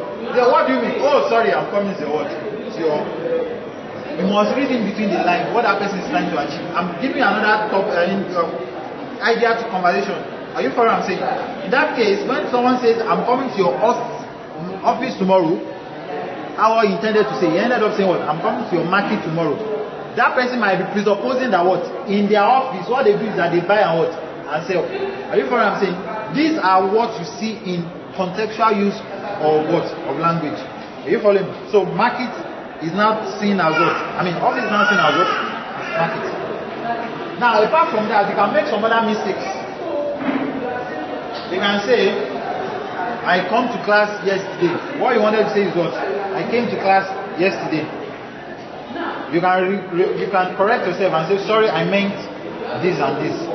All form of ways that you try to correct what you've made, the mistake you've made, are what we refer to as what? repair mechanisms. Okay? Repair mechanisms. Speech errors and repair mechanisms. Repair is necessary in view of the unavoidability of errors in speech. Okay? Some of these errors include hesitation. Some of the errors that we make when you are in a conversation include hesitation, mispronunciation,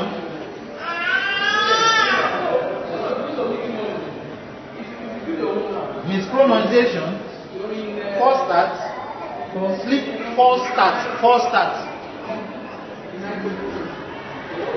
false start. You know, I was talking to a CLA student, in CLA now. Listen, a student in what? In CLA, and you know CLA has to do with communication. You are a student there, you have the intention of maybe being a reporter, a broadcaster, journalist, storyteller, teacher, or whatever. Basically, you have to commune with what? With people. So there was this particular young girl. She said she can't face the crowd to talk. She said she prefers to write anything. Money. Wrong course. If not, you have to learn to what? To talk. As a matter of fact, they do a course that they call audience reception, in which you have to come to the stage and you talk. It's a very interesting class. I'm not the one that teaches the class. It's Dr. BC that teaches it. So, people will come and they will talk, and it's very, very interesting. Part of what that topic of that course, that particular course now, audience reception, is to do for you is to remove what we refer to as stage fright. Now, what is false start? You have actually gone through your monograph, you've read and you've read and you've read and you've read and you've crammed it. You say that, okay, this is what I'm going to say. I'm going to give you a story very soon. This is what I'm going to say, right? My name is so. I'm here to talk to you about this and this, and you've crammed it over 100 times. Okay, so the next person is Tunji Badmos. Can you come to the stage and tell us about insecurity in Nigeria? Good night, people.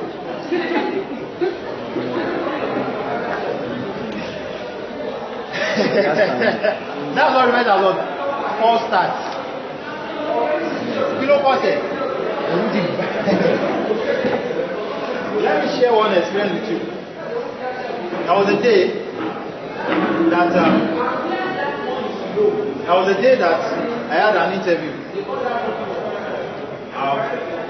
Been preparing since morning. The interview was taking place in the evening. Of course, I didn't know that it was going to be in the evening, but I've been preparing. And part of what I've been preparing was good morning, sir. Good morning. My name is Chris. And they have not even started asking me to talk. Okay, what's up? Enter. Yeah. Good morning, sir. Are you a soldier? Because soldier, every time you lost. Good morning. First start. But of course, I wasn't afraid. I've faced professors and different set of people. I've talked with whites and many people. So I laughed too. We all laughed together. So we sat and I started talking, and of course we did everything. But many times, if you are afraid, you always have what? A false start. Sometimes it might not be in form of mistake. It might be that you intend to say something. What you wanted to say is that there is this particular young girl. Let's say you want to narrate a story. Story. There's a girl in a village called Umaya. Her name is Ngozi. So you come on stage. I want to tell you a story. That story is about a girl. That's also part of what? First start. The way you intend to say it should be the way you actually what? Saying it. So the girl is from Umaya. This story, because you are trying to remember what you intended what to say. Then you now get yourself. Okay, so let's start now. Sorry. So but initially you have what? A false start. Do you still remember this police inspector now or DIG that was saying transmission. So I was already with transmission of almost 7 times. False start. Are you following what I'm saying? Alright. So hesitation, false start, slip of the tongue, slip of the air. So someone might be saying something. People are hearing what? A different thing. That's all part of what? Errors that people make in conversation. You say that? That's part of, but this one, it don't happen in mediated message. It will happen in real life conversation. Can you go with me to the market? What happens here is, can you go with me to the hotel? What do you mean? Can you be telling me that rubbish? How can you say that? Can you go with me? Maybe someone is by the side saying that roundabout hotel. What go? Can you go with me to the market? Because it goes along. Can you go with me to the hotel? That's a slip of what? Of the air. So when that person has vexed and calmed down, what I say is what? I want to play recording of me. Slip of what? So for example, sometimes I will say something, but people will hear some that their mind is not here.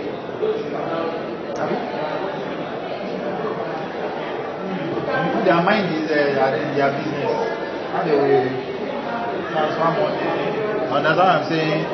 Why I say that everything. Some people, their mind is in the class. Teach. And that's what I'm saying. Some people, their mind is the edge they want to make. Some people, they are thinking of business, how they will sell, and the decoration they have to do today and tomorrow. Different people. There are some people are thinking about football that people are thinking about the phones that they want to work on today and tomorrow. Some people are thinking about the pepper that they want to buy. But when you want to buy peppers, tomatoes. So what am I thinking of? Who can tell me? Who can tell me what I'm thinking? Energy. I'm thinking about money. That's what I'm thinking about. So my mind is not here. Alright, so let's move on. Sorry, my mind is there. Okay, so the next topic now. Speaking T. LIN's ethnography. Okay, let's put it like this. Ethnography of communication. Ethnography of communication. Another topic. Ethnography of communication. Right under it, LIN's.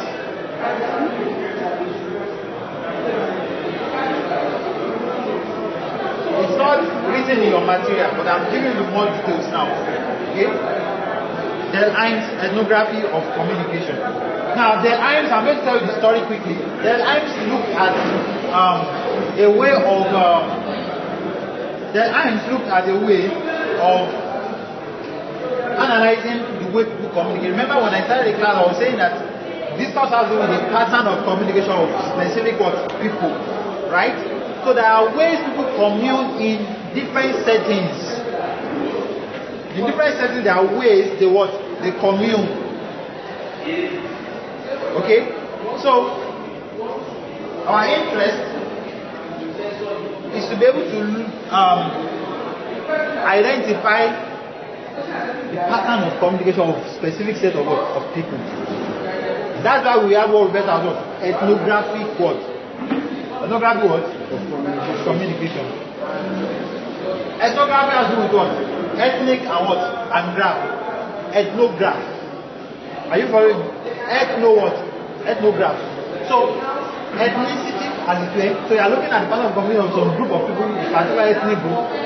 We can limit it to what? A particular setting. Discourse. Of what? Of communication. The pattern of communication. You can plot a graph around this is the way what communicate. This is the way this other set of people communicate. Do you understand what I'm saying? Alright? So, to do this analysis, then Heinz developed what we refer to as, who is the class rep here? Who is the representative? Labake, go and bring the toaster. Understand? Who has the toilet paper here? Who has toilet paper?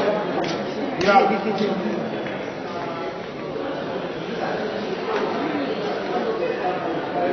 Mabo.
Then Heinz developed this grid. To do the analysis of what? Of a discourse. Speaking T. So let's look at them one after the other. The first one is setting. Setting.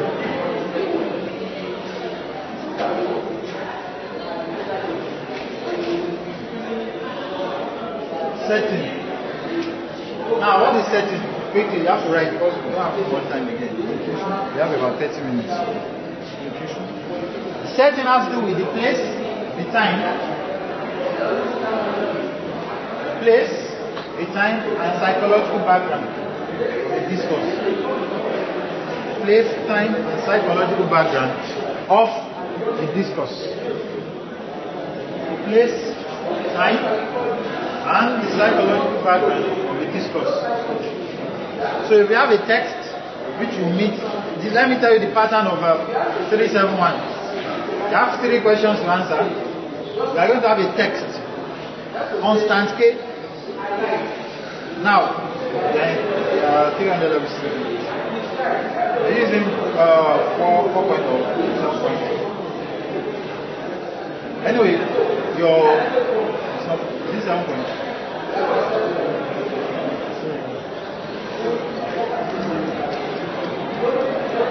Alright. Anyway, your exam will be over 60. Right? So that's what we are doing now. And the test is over 40. So, but maybe I will make it 30. I'll make the test. I'll make the exam 30. 70 and the test. So over time, now that the patterns are changed, maybe until I find out properly. I can't say it.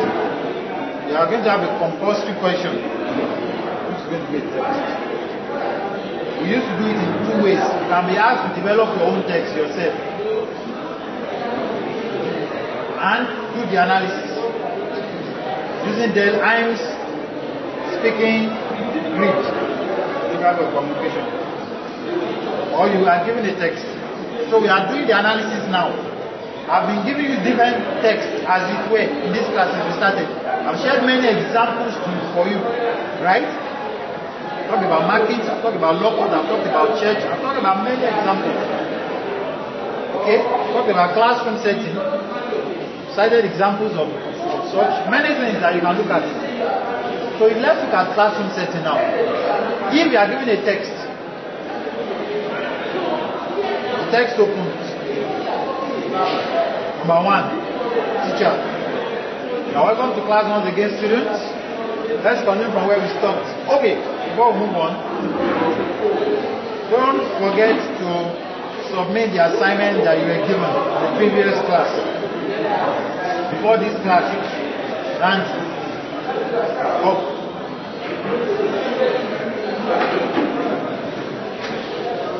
Then continue.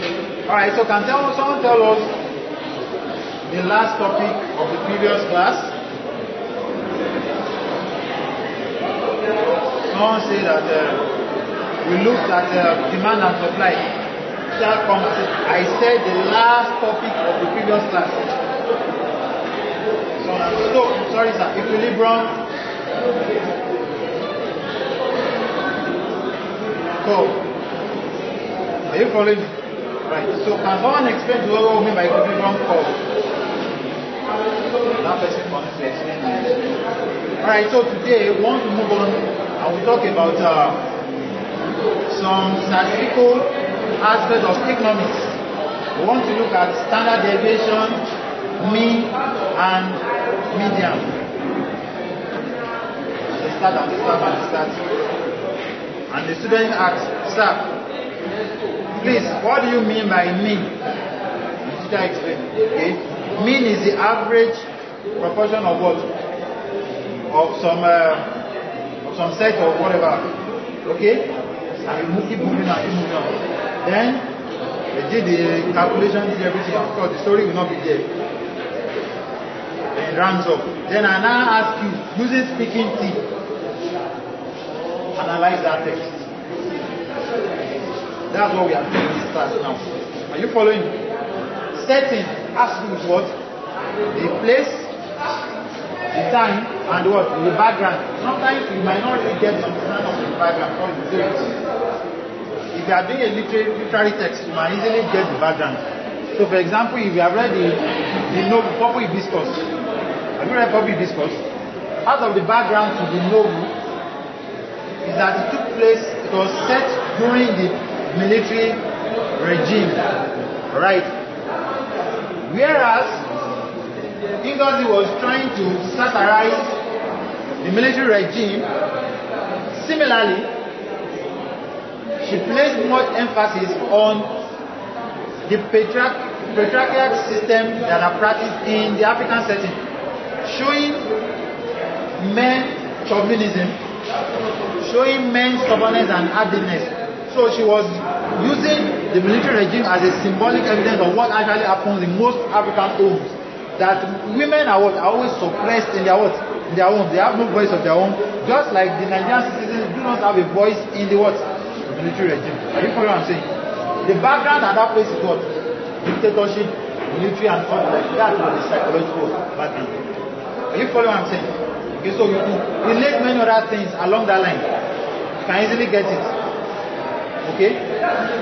So, if you have read Things Fall Apart, have you read Things Fall Apart? A part of what it showed us there is westernization, colonialism, and many other things. Are you following what I'm saying? Those are backgrounds that are embedded in it. Are you following? That's the idea of what background. Setting, place, you can easily understand. Where is this let's say for example, the text that I gave you before, the classroom setting, where they were teaching economics. Where is the place? Class. You might say that it's taking place in SS3A, of Aberdeen College. Are you following me? University, Government University of Ibadan College, Ibadan, right? That was the place. The time. For example, if I ask you, all these things you have to think, it's not one way. If I ask you the time of public discourse, will you be telling that money afternoon? No, you will tell me that it is said during what? The military era. Are you following what I'm saying? That's the time, it's part of the background. But in this case now, you'll be looking at time in sense of morning, afternoon, and evening. If it's not reviewed, you leave it. But you can use your context to imagine that that class you have taken during the day, not in the night. Are you following what I'm saying? All these things are part of what make up your setting. Now the second thing is what? Participant.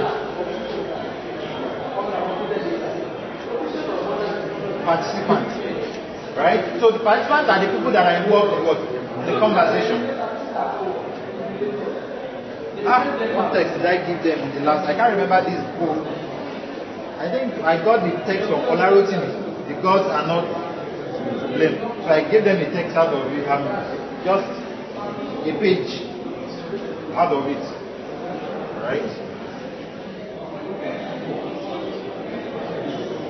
I've been saying participant A, participant B, and not the likes before. There are many things that are embedded in participants that you need to be able to explain. Because these are part of what inform your knowledge of the text. In that Olarotimi, whatever part that I shared, the king was there. That particular text, the page text that was shared. The king was there. People, all the community, village people, they gathered together and they were complaining that the land is not flowing the way it's supposed to flow. They called the chief priest. The chief priest said that they've done everything that they're supposed to do. The other people that are praying for the land, it's like 3 women too, and many people that were gathered. So in the community, we have participants, we have the chiefs, we have the king, we have the women, village women, we have the villagers and people that were gathered. All these people are part of what? Of the participants. Are you following me? You must be able to say the roles of what? Of the participants. Not just tell us that this is what? Participants that are there. You must mention what? The roles. So in a classroom setting now, participant A came into the class and said, students, okay, so in our last class we talked about quantitative equilibrium, and we did this and we did that. Participant A is doing what? Teacher. Participant B, C, D, E are what? As students. Let's say participant F came into the class. Sorry sir, this is a general announcement. You didn't ask for permission, just jumped in. First sir, this is a general announcement. We want to ask if there is anyone that parked the car along the way. The VC wants to move in now and security men. Participant F there is what? Security men. In that place, the way he came to the class, what has happened? Competitive what? Interruption, because he wasn't saying quantitative what? Equilibrium. He's saying something like different from what they are saying. And what he said is not in tandem with it. So you can't just say interruption, you must say what? Competitive what? Interruption. If he came into the class and started saying that, exactly sir, that was what I was telling the students. Okay? So when you have demand is always higher than what? Than supply. And at the point in time, the curve begins to go down. So at that point, demand is what? Is less than what? Than supply. Are you following what I'm saying? Teacher Mama will know. And just allow me this as are you following what I'm saying? Okay? So, do you understand what I'm saying? That's what participant. The role is very important. You must mention the role. Half mark, no matter when you go back to rules. Mélòó ni báyìí? Count it. 1, 2, 3, 4, 5, 6, 7, 8, 9. That's how many? 9. Abi? I won't tell you the extra 2 marks. What is this for? Okay, it used to be 3 marks. I won't tell you what the extra 3 marks is for. So 3 marks for what? For 1.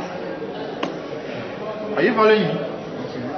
So if you just list the participants, you will go to mention role participants.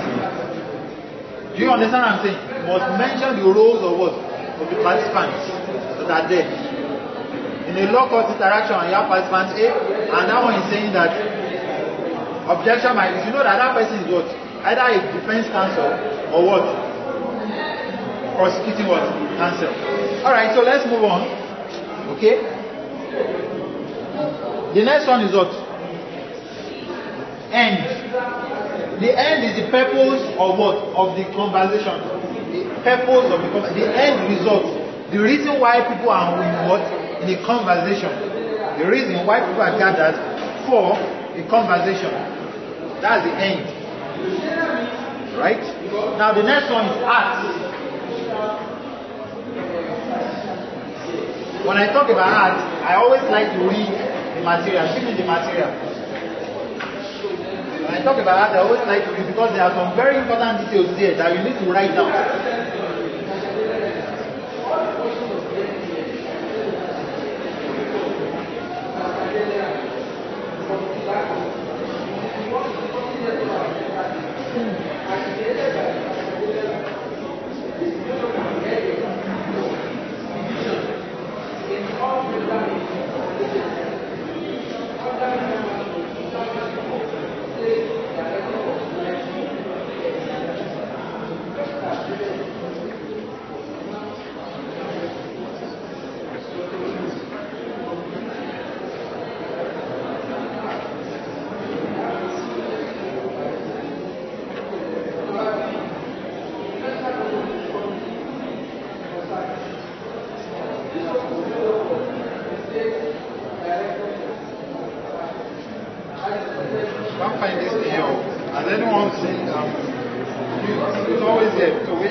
Alright, so I found it on page 36. Okay? Arts. I'm going to read some parts there for you.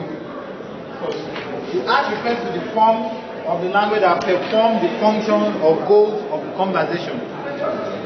Now that's not the part that I'm going. The part that I'm going is the speaker selects the form of language that is appropriate to express his thoughts. For instance, the participant in the Sunday school can ask questions, pass comments, clarify, but not insult, frighten or fight. Anyone, threaten or fight or whatever. So, the form of language that is used basically has to be what? Act. When I normally explain this, I talk about statements, the use of statements, the use of questions, the use of commands. So, for example, if a teacher is talking now, can someone tell us about what we discussed in the previous class? What art has he used there? He has used questions. We have direct art, indirect art, speech art. If we use direct speech art, if we use indirect speech art, different forms. So if I say, and I can't remember what was taught in the last class, so that's indirect what? Speech art. He has asked a question. Are you following what I'm saying? Lónìí mi ò lè rántí iye tí ìyá Bọ́lá ta jàrí yìí fún ẹni tó yẹ̀ṣẹ̀ lọ. Bó ni ìyá Bọ́lá wà báyìí? Ìyá Bọ́lá ìlú lẹ̀ kò bèèrè pé ìlú lẹ̀ ó ní ìlú. Are you following what I'm saying now? They are still in the rest speech art. You that you want to buy, you pay that jàrí. You are what? You are making a statement. Are you following what I'm saying? That's what an act. The language that you have used. You can ask questions. Okay? It will come in different forms, different ways. Alright, so that's the act. The form of language that is used, the act, is from the word don't let me say locutionary act, but it boils down to it too. So we have different forms of the elocutionary act. We are going to get to it. I'm not sure we will get to it. We have to leave it up. We have different form of elocutionary act where you have directive. Are you following me? Directive, commissive. If I say I will give you some money. That is what you are committing yourself. Commissive act. Are you following me? I will marry you. That's what commissive what act. If I say get me a cup of water, that's a directive act. You are using what? Commands. Can I get? That's also command. Declarative act.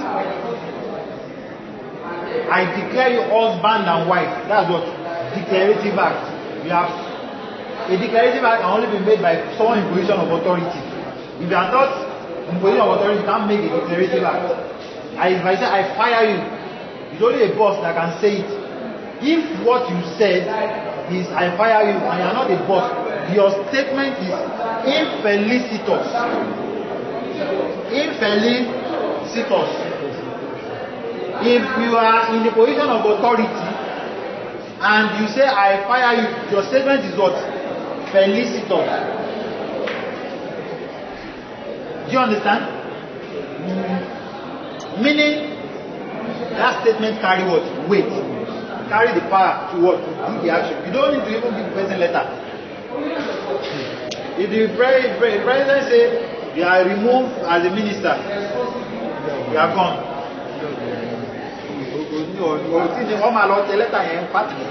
Later on, you are already gone. I remove you. So that statement is not valid. Or if you go to that and say, Lai Muhammad, I remove you from a minister. So, are you following what I'm saying? That is what. Alright, so let's move on quickly.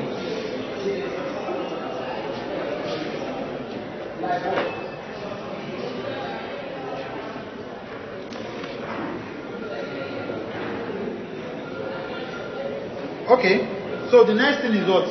Key. The key has to do with the spirit, tone, and manner of what? Of discourse.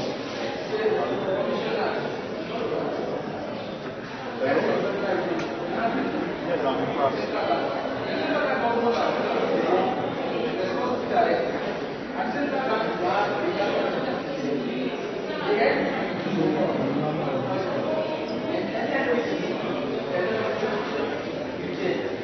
Alright, so what was I saying now?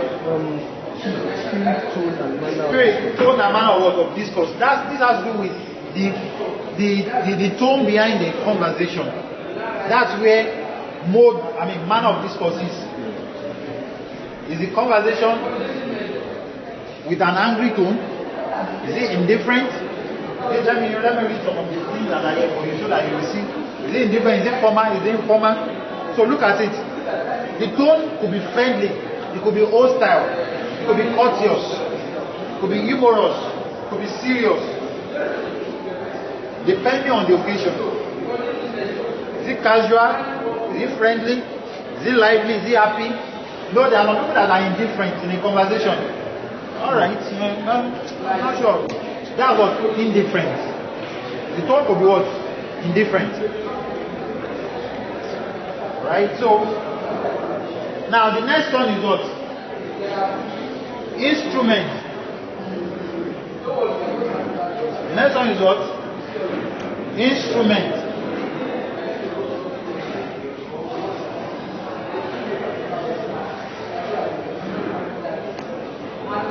Instrument.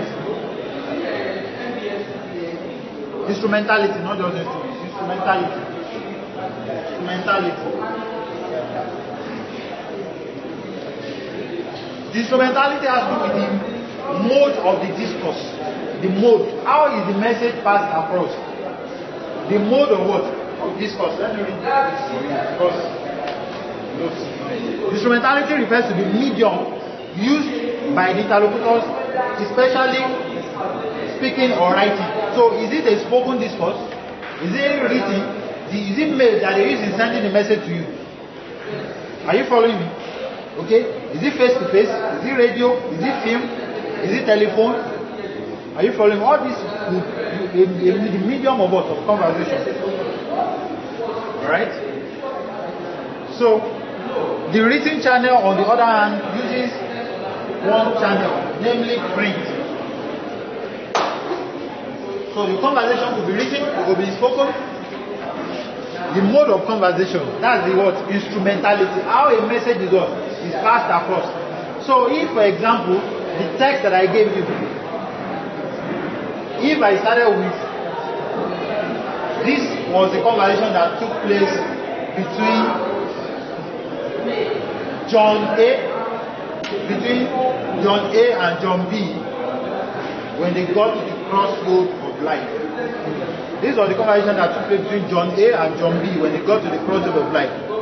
John A, who is a real personality, asked that this message should be what? Written down. If I give you that kind of introduction for a text, and the text follows, you should know that that's what is spoken to be written what? Text.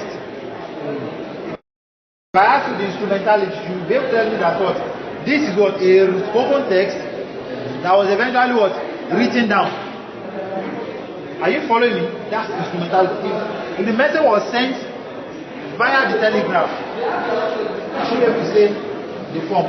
And the next one is the norm. The norm. The norm of conversation. The norm of conversation.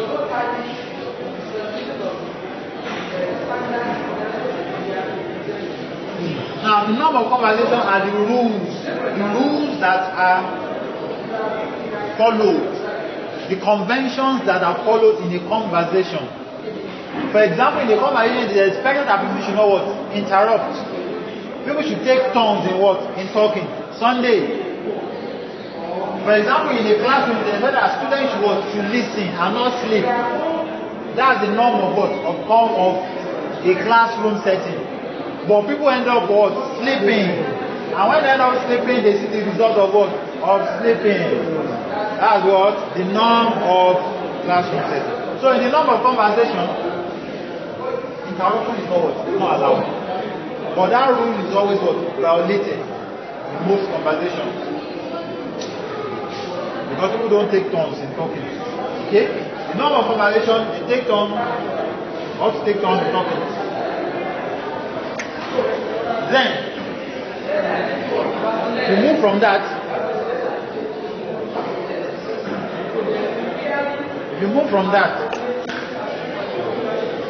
another way you can look at norms are the customs, the rules that are obeyed. For example, in the Yoruba setting, you have to be respectful. So, these people obeying what the culture, the custom of the community that they belong to. Because I think pattern of communication, they obeying the rule. This person rude and all the likes. You look at that too. The next one is genre of communication. The genre of communication. The genre of communication tells us whether that text. Are you following? Tells us whether that text is what? A drama, an interview, a monologue, a dialogue, different things. Let me read what it is for you. Genre. This refers to the category of language used which has clearly identifiable features. So you can easily identify whether this thing belongs to maybe a classroom, whatever, or not like. The language used in poetry differs from that used in what? In prose. Language used in tutorial differs from that used in inaugural lecture. Okay? So, is it dramatic? Is it an interview? And all the likes. The last one is topic. This is part of what the discourse is all about. The topic refers to what the discourse is all what? About.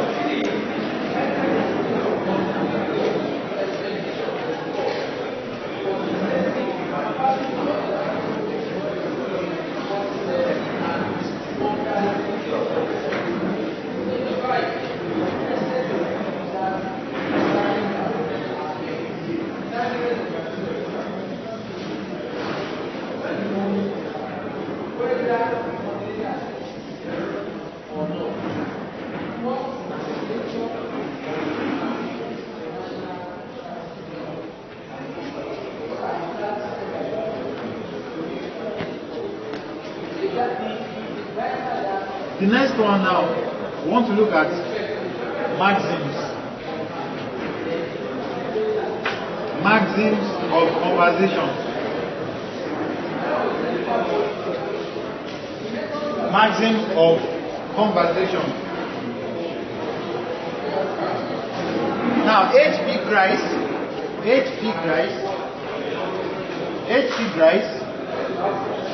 I can't remember the year now, maybe 1965, developed 4 maxims of conversation. He expects that these are the rules that should guide the way people should interact. That material is not here fully. Part of the ones that are not here.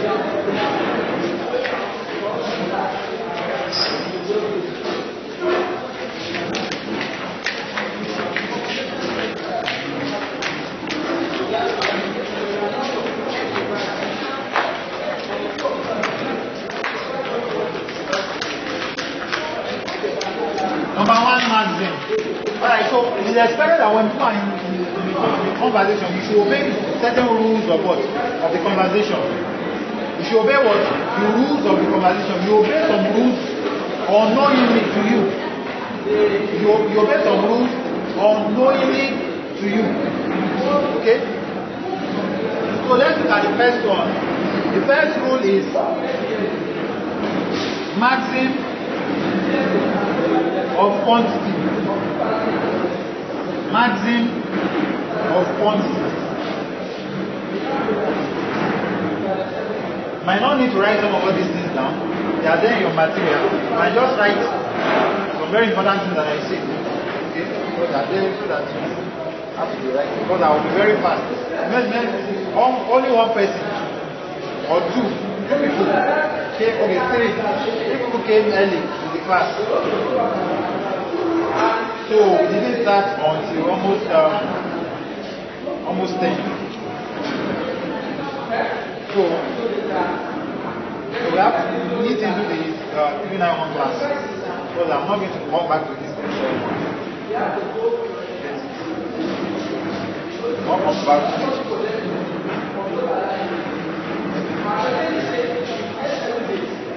So maxim, number 1, maxim of quantity. Maxim of quantity. Be informative as required. Do not give more than what required. That's number 1 rule. Maxim means rule. Maxim. Rule.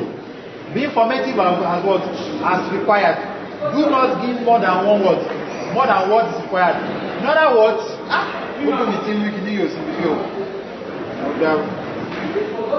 anyway, I will give you the material. You will see more than this, because there are some parts of the material that are not in.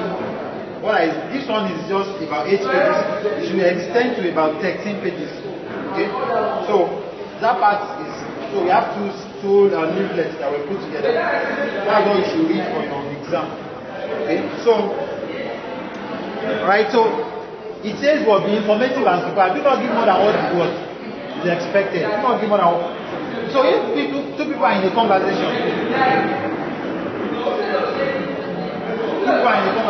and Ikaye says,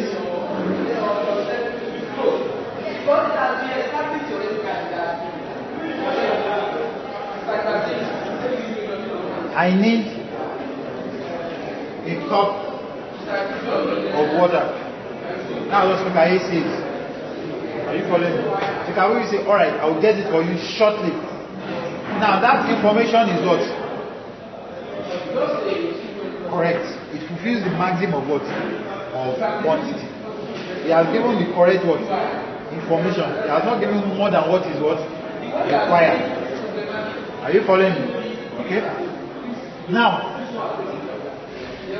let's look at if the rule is not obeyed.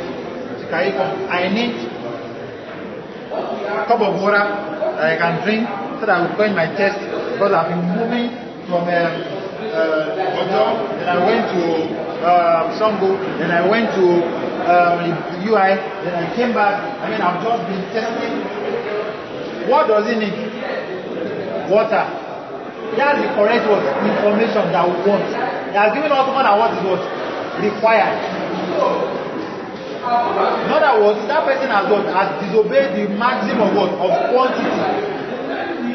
these are things that what happens in conversation. People give more than what is required. Sometimes they give less than what is required. They give less than what is required. So, for example, you went to what do you call it now? You went to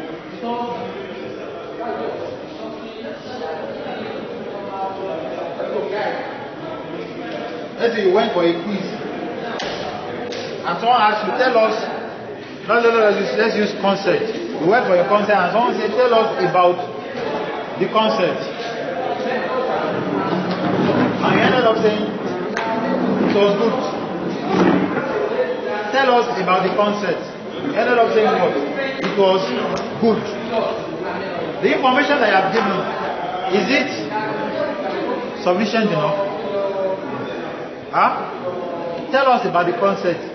It was good. These people that are calling me, I don't know their problem. You have spiritual problem. Alright. It was what? It was good. Is that conversation enough?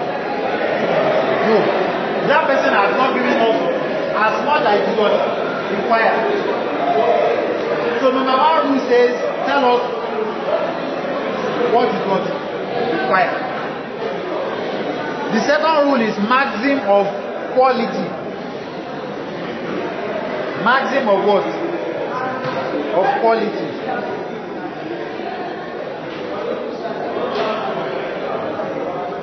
Maxim of quality. Maxim of quality.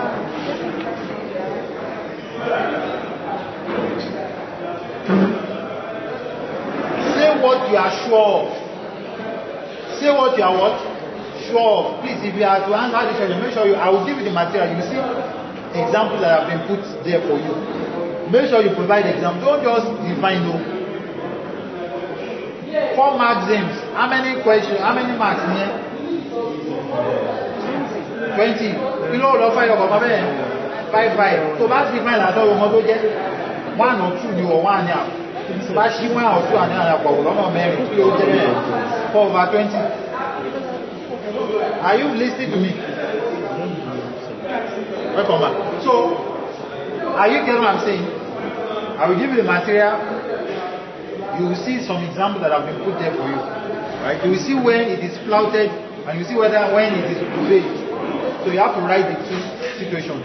Now, maximum of quality, it says, be informative as what? As required. Do not give more than what? Sorry, that's number 1. Say what you are sure of. Do not say what you don't have evidence for. That number 2 rule means that be what? Be truthful. Let your information be what? Be truthful. Let your information be truthful.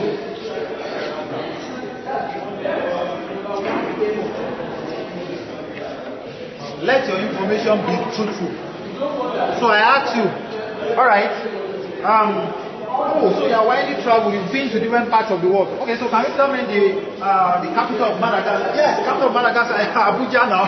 So Abuja. Yes, Abuja. Of course, when I left Abuja, I went to another part of Madagascar. Lagos, Madagascar. You have disobeyed the rule. You have given us what? Wrong information. You are not truthful. So what was taught in the last class?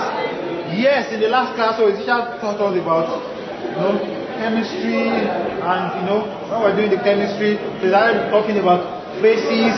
Then we chemistry, phrases. They are not giving us what? Correct information. Are you following? In other words, that person has flouted the maxim of quality.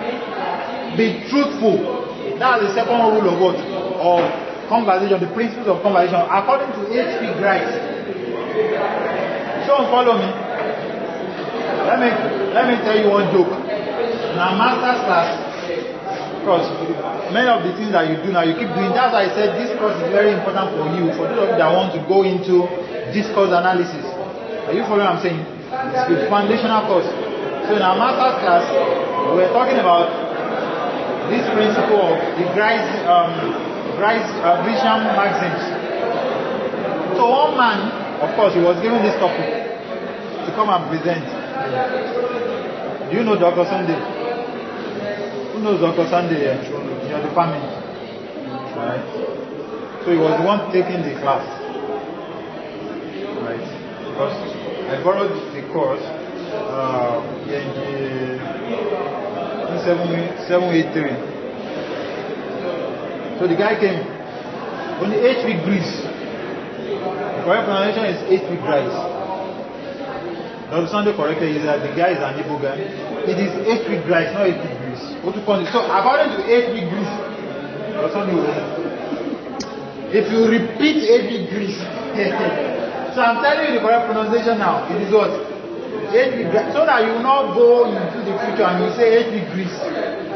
And they will ask you, where did you finish from? You say that finish from University of Ibadan. Who taught you? So that it's Kayode that taught you. You become Okweo. 8 week what? Right. He still repeated it the third time. 8 week Greece. I mean, how can they correct someone within how many minutes? He still repeated the third time. I mean, so funny. Alright, so let's move on. The third one is what? Maxim of manner. Do not be vague. Be brief and be orderly. Do not be vague, be brief, and they didn't come on time. So I'm spending, they didn't come on time, so I'm spending some time to finish up this particular one. Do you understand? So we might have to spend lesser time or we'll spill over to past 3 again or 391. Do you understand what I'm saying? It's not yet 391. So we can come back maybe 30 minutes time.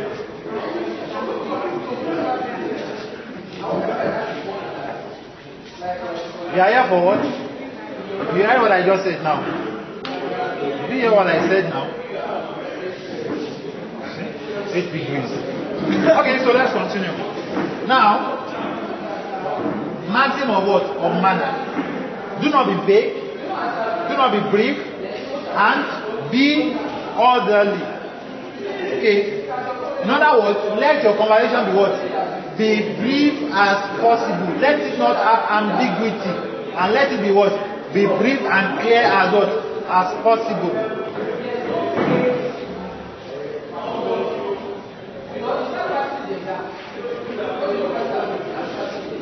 What are you eating? I'm eating CHIPS. What are you eating? I'm eating what? CHIPS.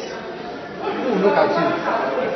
You don't get CHIPS. You are writing. I mean, you are speaking. So people will be wondering. Eating CHIPS. You put some cake on your table. Then you came back in the evening. Then you couldn't find the cake again. Then you asked your husband, where is the cake that I put here? And your husband said, the dog looks happy. The dog looks happy. Can someone first of all tell me, the first thing that said, I'm eating CIPS, is first communicating. You'll be wondering, kilo nje CIPS, I'm eating DODO. DODO, kilo DODO. Well, let's say your mind is now very busy. I'm a kilo nje DO. I've been shorting food the way you need to get DODO. You just see, that person is not what? Is not clear enough.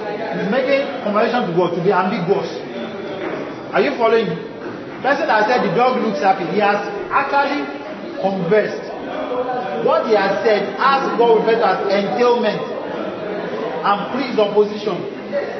The person that said the dog looks happy, what he's entailing is that what? The dog was one that ate what? The cake. And that is why the dog is what? Is happy. But he didn't say directly that it was the dog that was that ate the cake. In other words, the person is ambiguous, but he has what? Achieved conversation. People talk like that. People always say, they don't say things directly. Where are you going? The normal thing is to say what? I'm going to get a book. But many things have come into the conversation. Let's say the period of time you are going out is 9 p.m. Where are you going? I'm going to get a book. It's the correct thing you ought to say. And that's where you are going. So your mother asked, where are you going? And you said, teacher is going to flog me. Many things have happened there. That person is not clear, but he has actually what? Achieved a conversation. What the person is saying is that if I don't get a book and I go to school tomorrow, teacher will what? Flog me. In other words, the teacher is aware, the mother is aware that when he says that, the mother will grasp that he's actually going to get what? Something. Where are you going? I am hungry. Say what? Where are you hungry? What they ask is what? Where are you going? But conversation has been what? Achieved. It entails that what? You are going to buy what you want to eat. But the rule says what? Be what? Do not be vague. Avoid ambiguity. Are you following me? Okay? So if you look at the material, by the time you look at it, you will find that people actually flout these principles, but conversations are always what? Achieved. So if I ask you a question and I say discuss how people flout the principles that are of conversation by H.P. Grice, yet conversation is achieved. These are the things that I expect you to say. Are you following me? Gbogbo àwọn question mẹ́ta ní ojúmọ́ ẹ máa bá mi note ẹ̀ sílẹ̀, mo ti sọ bí question mẹ́rin níbi ó máa bá mi note ẹ̀ sílẹ̀. Wọ́n ní kọ́ ló máa jáde o. Just trying to remember, it's been long that we did 371. Máa bá mi note ẹ̀ sílẹ̀, I will ask you. Yes, or you not start the class with us. You start the class with us. You started the class with us. You sure? But this guy, this woman, this young girl there. She's on lookup, so of course. Alright, so let's move on. The last one is what? Maxim of what? Of relevance. Maxim of what? Of relevance. Be relevant. Be relevant. Ó ti gbọ́dọ̀ bá lọ pé à ń sọ A, òun sọ kí ni? Òun sọ B. The relevance is very close to what? Quality. Maxim of quality. Which is that we should be what? Be truthful. Okay? À ń sọ A, òun sọ B. Be relevant. So we are discussing about the Nigerian situation. This Nigeria, today can't now go for 700 naira to £1. So how do you expect that people will cope with the inflation that is happening? Then Speaker V says, 371 years.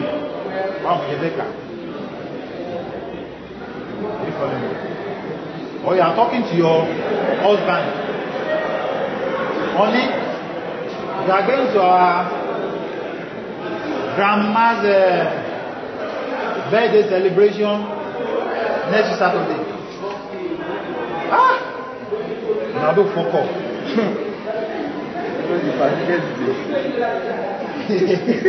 Now don't fuck up. I'm sorry. What we are saying is not relevant to what they've been saying. Are you following what I'm saying? So make sure that your conversation is what is relevant to what is being discussed. Are you following me? Those are the maxims of what? Of conversation. Right? The next topic that I will talk about is cohesion. Cohesion.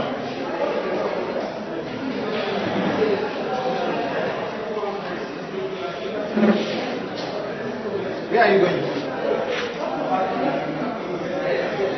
What do you want to do? Answer of your what? Come. What then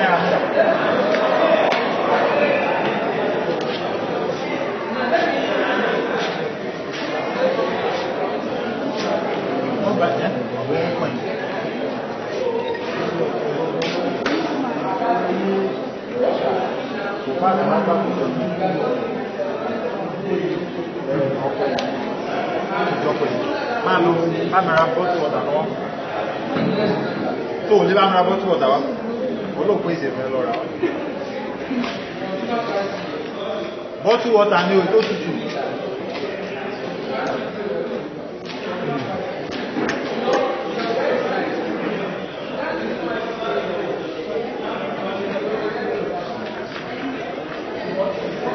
Cohesion.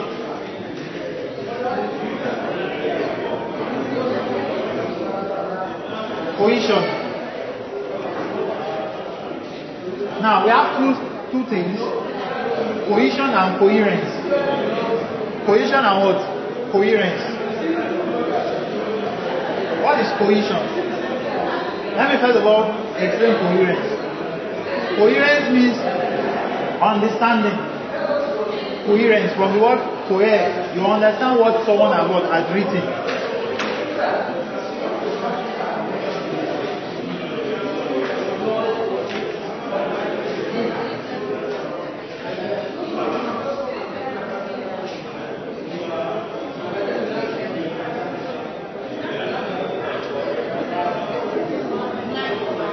But you are doing a class. After this class, then 391, you can just sit down.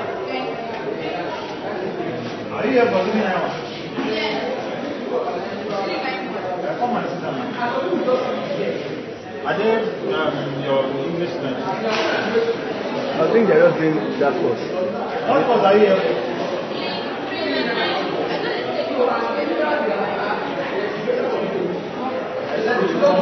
Carry your chance. They use LIN for computer. Look up. Hello?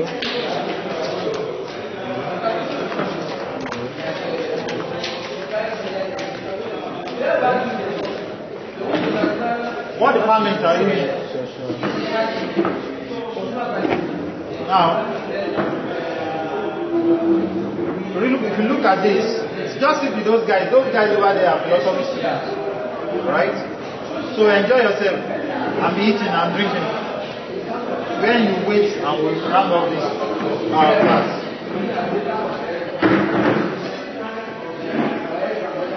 Now, try to read what is on the board. Life is good.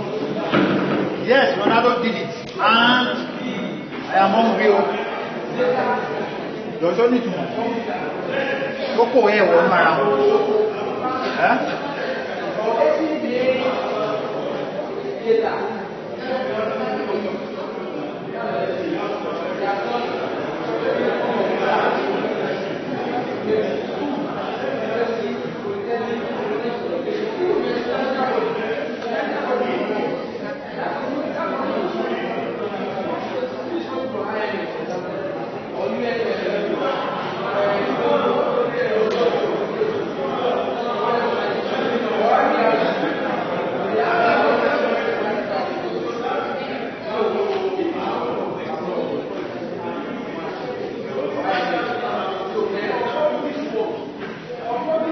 Now read the other one.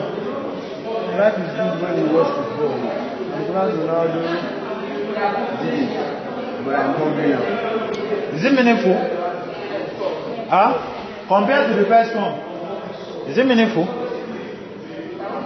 Compared to the first one, is it meaningful? It is meaningful. You grasp on something there, right? There is a flowing of what? Of discourse. Flowing in. Something led to what? To another thing. Life is good when you watch. When you watch football, you can easily understand what the person is saying. That's what we refer to as what? Coherence. If someone is just talking, perambulating, you don't need to know. That person is not what? It's not passing across any information.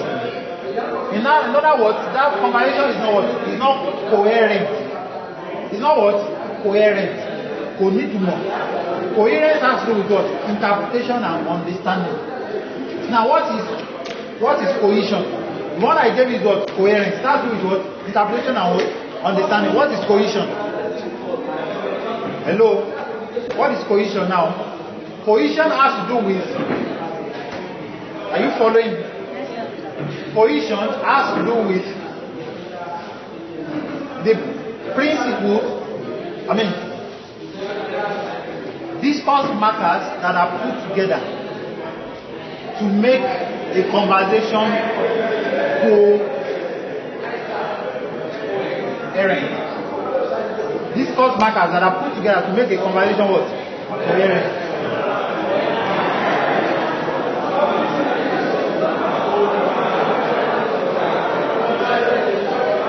The boy is good.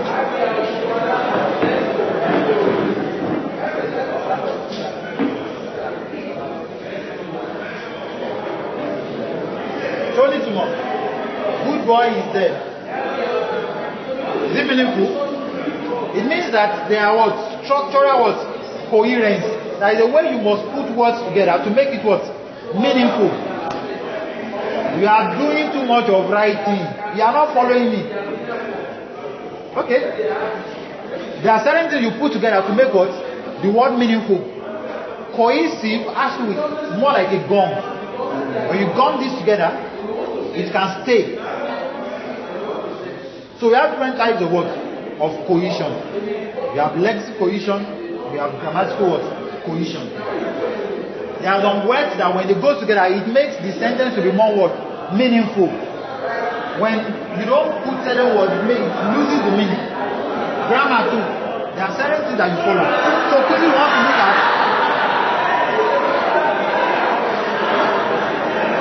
So quickly let us look at the types of what? Let me look at my battery. So I have about 39 minutes, so I will make sure I round up for that. Right, so now, reference. We are looking at cohesion now. Okay, so we have two types of cohesion. Grammatical cohesion. So let's look at the first type of cohesion. Grammatical cohesion. Grammatical cohesion. We have four entities of grammatical cohesion. Four entities of grammatical cohesion. Number one, reference. Reference.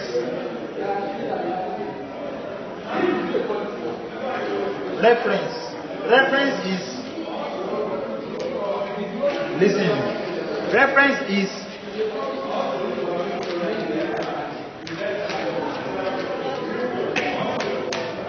are you following me? Reference is a grammatical term which refers to the relationship that exists between words in a sentence. Reference is an entity. So for example, let me give you the better. When you write the word chair, chair is a word, but that word that you wrote, the CHAIR, is not actually what you sit down on, right? What you sit down on is what? The object, right? You sit on this. This is the object. The spelling itself is the word. What you sit down on is the object. The relation that exists between the object, which is what? The reference. And the referent, which is what? The object. The word is the what? The reference. The object is what? The reference. Now that's not where we are going. You don't need to write that down. I'm explaining the meaning of reference. I'm already explaining the different types of what? Grammatical cohesion. Number one is what? Reference. Now under this grammatical cohesion, the reference, we want to look at two types of the reference. We have anaphoric and cataphoric what? Reference. Write it down. Anaphoric and cataphoric.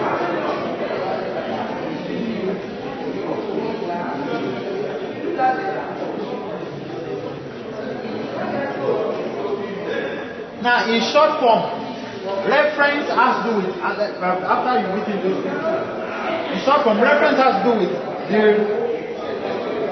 the relationship between pronouns and their antecedents. Pronouns and their what? Their antecedents. Okay? The relation between pronouns and their antecedents. Pronouns and their antecedents. If you look at this, so quickly, we are going to look at anaphoric and cataphoric. When I write Mr. Tunde is the chairman.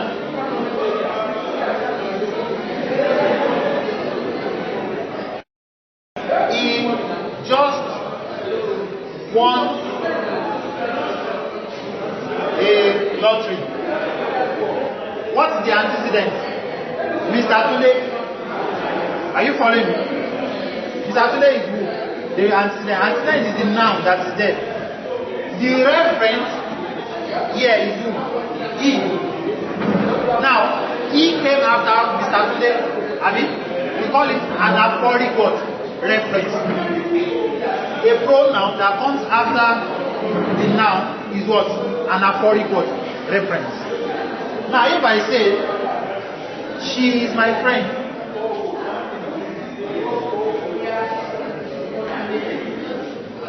she is my friend, Bola does me good. In this case, the pronoun comes before Bola, right? Are you following? Yes. Pronoun comes before Bola. In this case, she is what? Cataphoric what? Reference. In this case,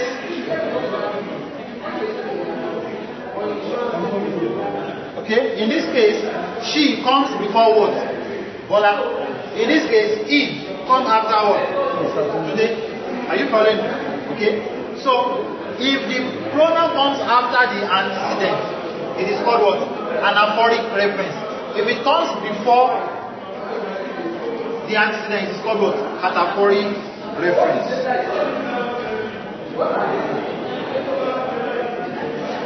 Right. So if you see this question, let's say what you have to discuss is grammatical cohesion in your exam. The question, discuss grammatical cohesion. Of course, you've told us what you mean by grammatical cohesion, whatever. You now want to start giving the example. You must first of all write what reference is and the definition. You will now tell us the two types of what? Reference, anaphoric and what? Cataphoric. For this course, it is just two.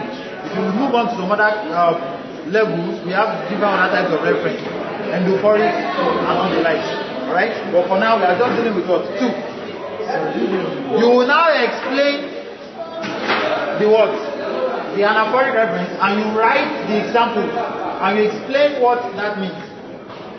Then, you write the cataphoric, and you explain what it means. If you don't do that, and you don't provide the example, 2 marks name, definition, I lose 3 marks, 2 lọ́nà mẹ́rin, kilo mean, 8. To bá fún ẹni 3 questions, to mo fún ẹni maxims, so can define lásán 2 times 4, 8 tàbí ó di mélòó, 16. To bá tún gba 8 in the last one náà, ó di mélòó. Má dẹ̀ wá tó lọ gba ẹ̀yà bí 18 ló sí ẹ. Àmọ́ òjò tó wà gbà bẹ́ẹ̀. Alright, so I mean this is a very simple course that you can easily get what? You can easily get almost everything. You provide the example. Alright, the next one is substitution. I'm done with reference. The next one is what? Substitution under lexical cohesion. Under grammatical cohesion. Substitution. Substitution is that you don't say everything again. Are you following me? Replacement of one item by another in a text that has the same meaning. Replacement of one. Those of that are here for 391, listen. The class doesn't start by 9, it started by 10. So we are eating into your time. We have like about 20 minutes. So just relax and enjoy yourself. Talk to your boyfriends and girlfriends and mommy and daddies. Enjoy yourself. Go and eat everything you want to eat. And you can sit down and listen to what I'm saying. But it's very useful for you. Alright, so let's continue. Okay. Replacement of one item by what? Another what? Item. That is what? Substitution in a text.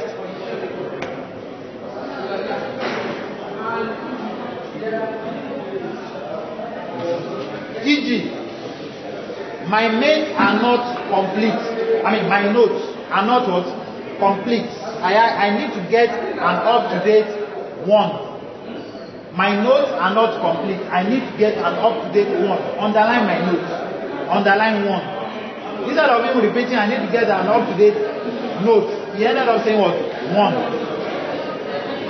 I've been testing for oranges. Can you help me get some? Can you help me get some? You have substituted oranges for what? For some. That's substitution. That's grammatical cohesion. You can fail the grammatical cohesion. For example, if you say, he is my friend, Bola does the move. He supposed to go with who? Masculine. Now, Bola is what? Feminine. If you use he instead of what? She. This conversation will not be what? It will not be meaningful. It's going to break down coherence. Are you following? Remember I said that cohesion is to what? Is to support what? Coherence. So if I say, Mr. Tunde is the chairman. Remember I said minister. And I'll say, she just won. People will ask, what the Olo survive over you? Are you following what I'm saying? That is the idea of what? Of grammatical cohesion. It is to help to give information to your conversation to make it more what? Meaningful. Right? So the next one.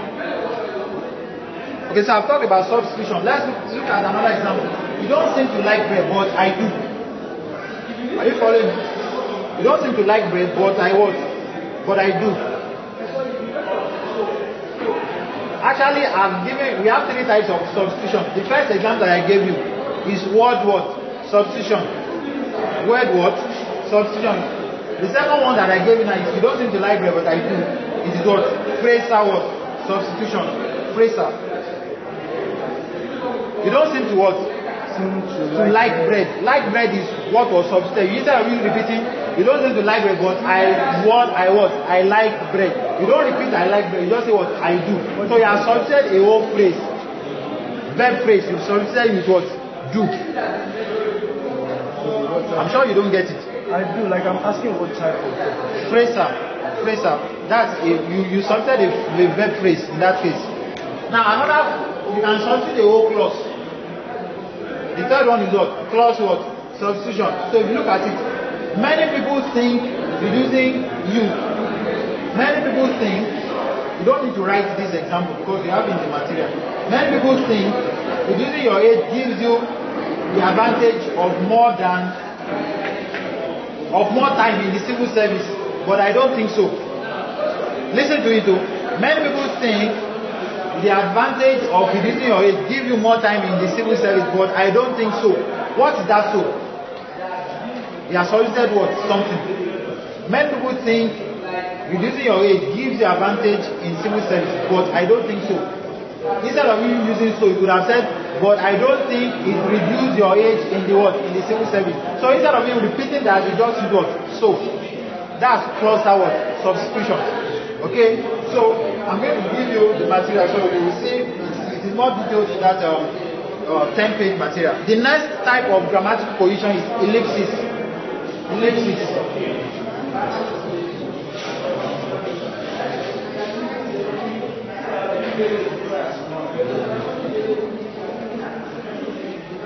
Ellipsis. Ellipsis has to do with omission. Omission.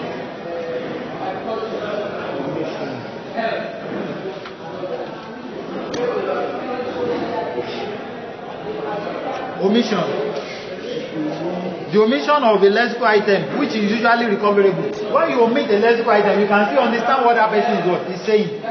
That's the idea of ellipsis. Types of ellipsis. Number 1, nominal ellipsis. He came in quickly, had his bait, and rushed out. He came in quickly. Nominal ellipsis from the word now. No, a pronoun function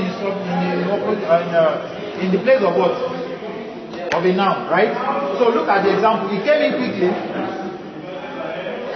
had his bait, and what? And rushed out. The normal thing is supposed to be what? He came in quickly, he had his bait, and he rushed out. But we are not repeating he again. That's an example of what? Nominal what? Ellipsis. The second one is verbal ellipsis. They may sing or they may not sing. Don't have to say they may not sing again. Do you understand that? They may sing and they may not. So the proper thing will be what? They may sing or they may not sing. So you decided not to repeat sing again. That's an example of what? Verbal ellipsis. The third one is cluster ellipsis. Where are you going? Market. The proper phrase should be what? I am going to the market. Where are you going? You just answer market. Okay. Now, under grammatical cohesion, the final thing here is identification. Identification. Identification.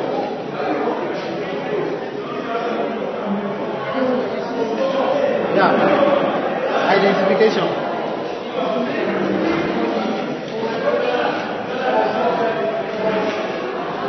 Under grammatical, the last one is what?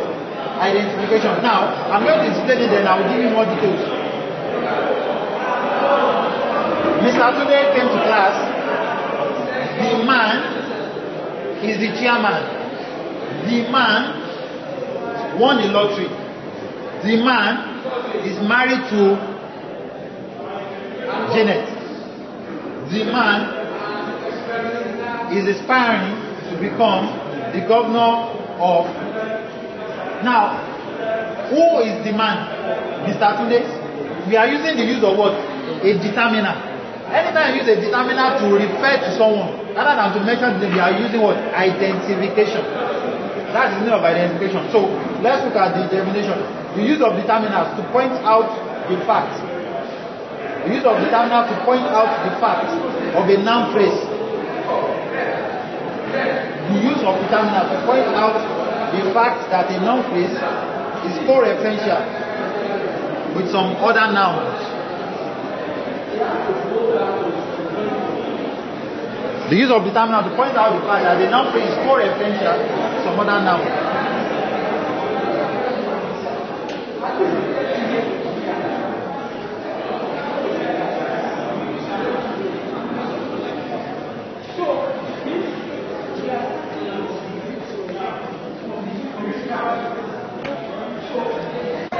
Alright, so that a noun phrase is co-referential. Examples: a man came to my office yesterday. The man claimed to be your uncle. A man came to my office yesterday. The man came to be your uncle. So who is the man? A man. The man that already came yesterday. So that is what? Identification. Right?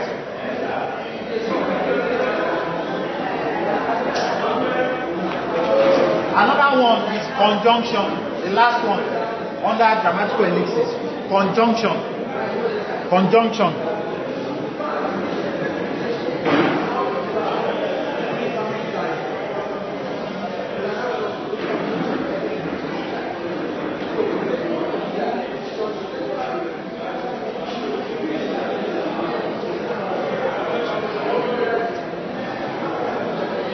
You want to say Bolu ate rice. Bola ate rice. Do you have to say that? You can just say what? Bolu and Bola ate rice. That's what grammatical cohesion. We have different types of conjunction. Number one, adjective. Examples: and, yet, so, moreover. Adjective is adding. Bola and. Are you getting me now? Adjective is adding with Bola and. Okay? Another one. Cosa. Cosa. Cos. From the word cos. Cosa. Cosa. So, therefore, I am going to the market. Therefore, I need what? I need some money. Are you getting what I'm saying? Cosa. So, therefore, as a result, consequently, etc. Temporal, another one is temporal. Other conjunction. Under conjunction. Examples: then. He did it then. He did it then. I will come. Then, and many things that you can put. Then, now, at once, at the same time, earlier, before. Many of the examples are in your material. Now, we are done with grammatical cohesion. The second one is lexical cohesion. This is the most simple one. Grammatical cohesion has to do with what? With rules, relation between one thing and the other. They are changing it. Now, lexical, it has to do with words themselves. Lexical what? Cohesion. Lexical what? Cohesion. Number one, reiteration. Reiterate. Reiteration. Reiteration. Reiteration, another word for reiteration is repetition.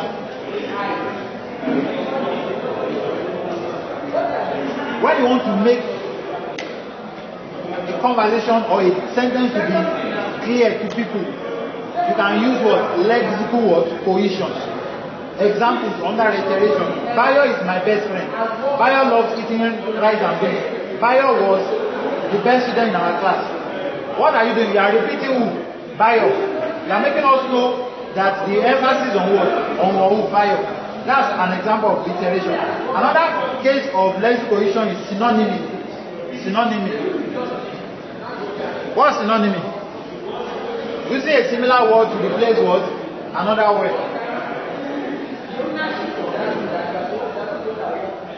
Tunji is well versed. Tunji is well versed in Nigerian law. Tunji is well versed in Nigerian law. I wouldn't be surprised because he has a deep or a profound knowledge of government and history.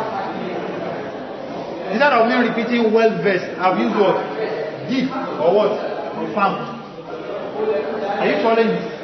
Well versed, well read, intellectual, bookish. All these are what? Synonyms that go together. Let's look at some other synonyms. Energy, zeal, enthusiasm, vigor, power.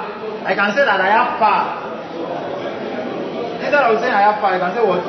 I have vigor. You can say I have zeal. Okay?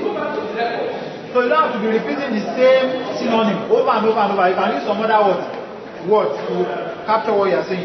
The last one is, not the last one. The second to the last one is antonymy. Antonymy. What's the antonymy? Oppositeness in what? In meaning. Okay? If I say Bola is sharp, Bolu is what?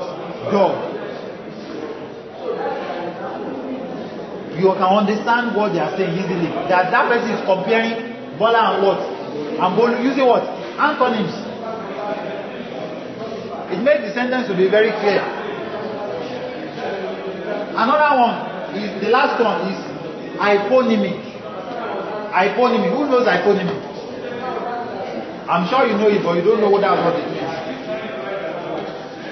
Hyponymy has to do with meaning inclusion. Write it down. Meaning what? Inclusion. Meaning inclusion. The meaning of an item is included in the meaning of another item. This is what? A chair. Right? This is a board. Right?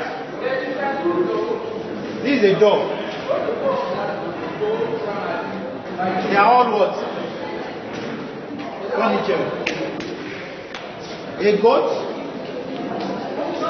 a ram, a dog. They are all what? Animals. The meaning of one is included in the meaning of what? Of the other. That's what referred to as what? Hyponymy. The umbrella for furniture. You say furniture, and the other furniture, you have many types of what? Of furniture, right? The umbrella is called superordinate. Write it down. The umbrella for all other things is called what? Superordinate. Superordinate. The things that are under it are called what? Co-hyponyms. Superordinate and what? Co-hyponyms. Superordinate and co-hyponyms. So if you look at this one now, house. House is a superordinate for different types of houses, right? You have bungalow, you have face-to-face, you have duplex, and many other houses. If you look at this other one too, institution, religion institution, church, mosque, and all the likes. Alright, so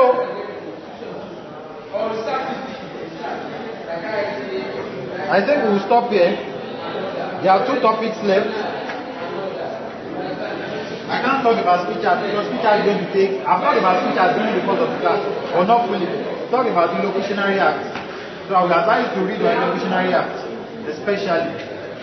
But let me talk about this particular one, adjacency peers. Adjacency peers. Adjacency peers. When you talk, a particular reply is expected. If I say good morning, what is expected of me to say? Good morning. Also, right? So greeting is expected to follow what? Greeting. If I say, can I get 200 naira from you? I'm making a request. An answer is supposed to what? To follow.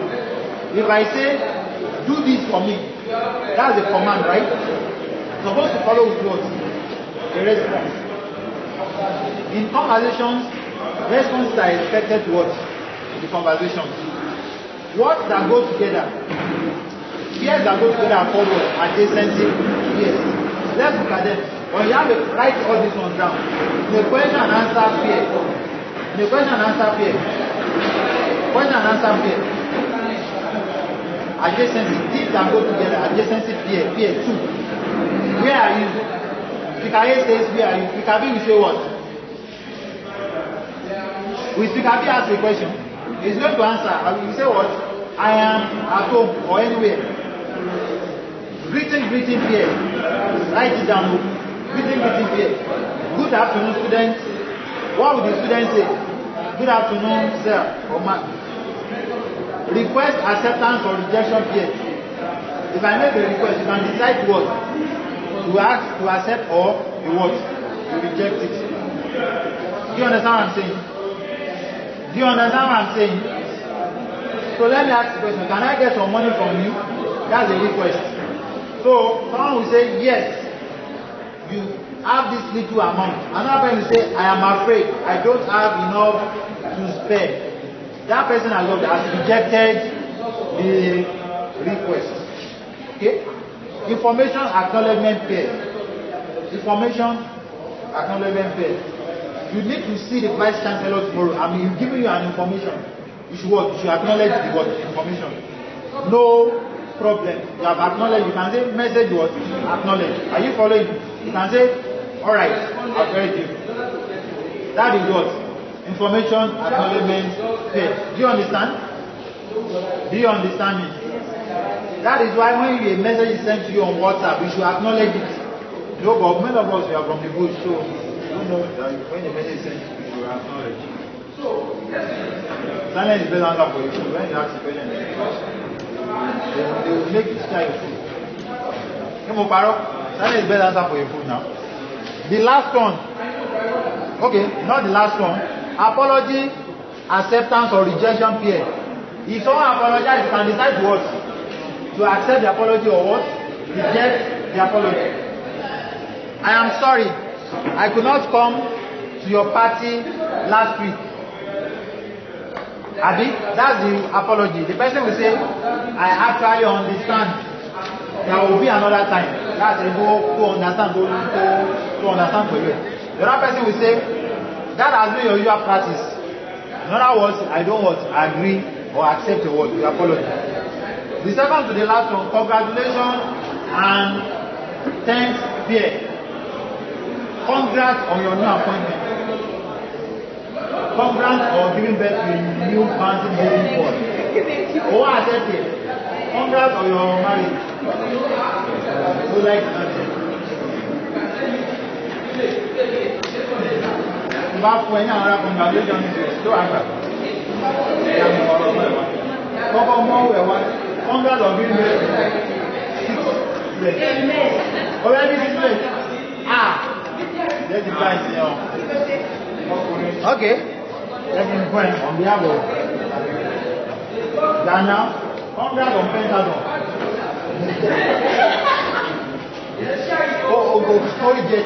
Okay, so congrats on your appointment. You say what? Thanks a lot.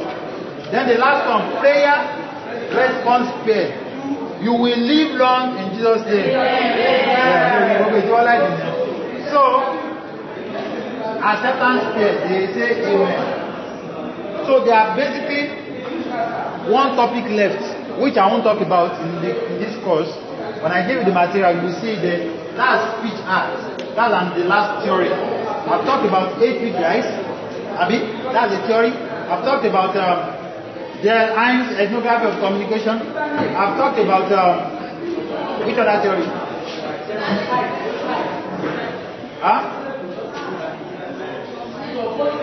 Alright, so this other theory is the speech art theory. Are you following? Which we have not talked about. But I'm not going to talk about. We have different discourse theories. But I've mentioned some of them. I've mentioned common ground theory. I've mentioned pragmatism. You will do pragmatism when you get to maybe 500 level or some other level. I've mentioned it as in bit. I've talked about shared cultural knowledge. And I've talked about many other theories. So this brings 371 to a close. So you should get the material from me. Are you following me? You get the material. Make sure you read that material. Emphasize it. Read that material. So let me give you your assignment now. Your assignment, you will submit it on exam day.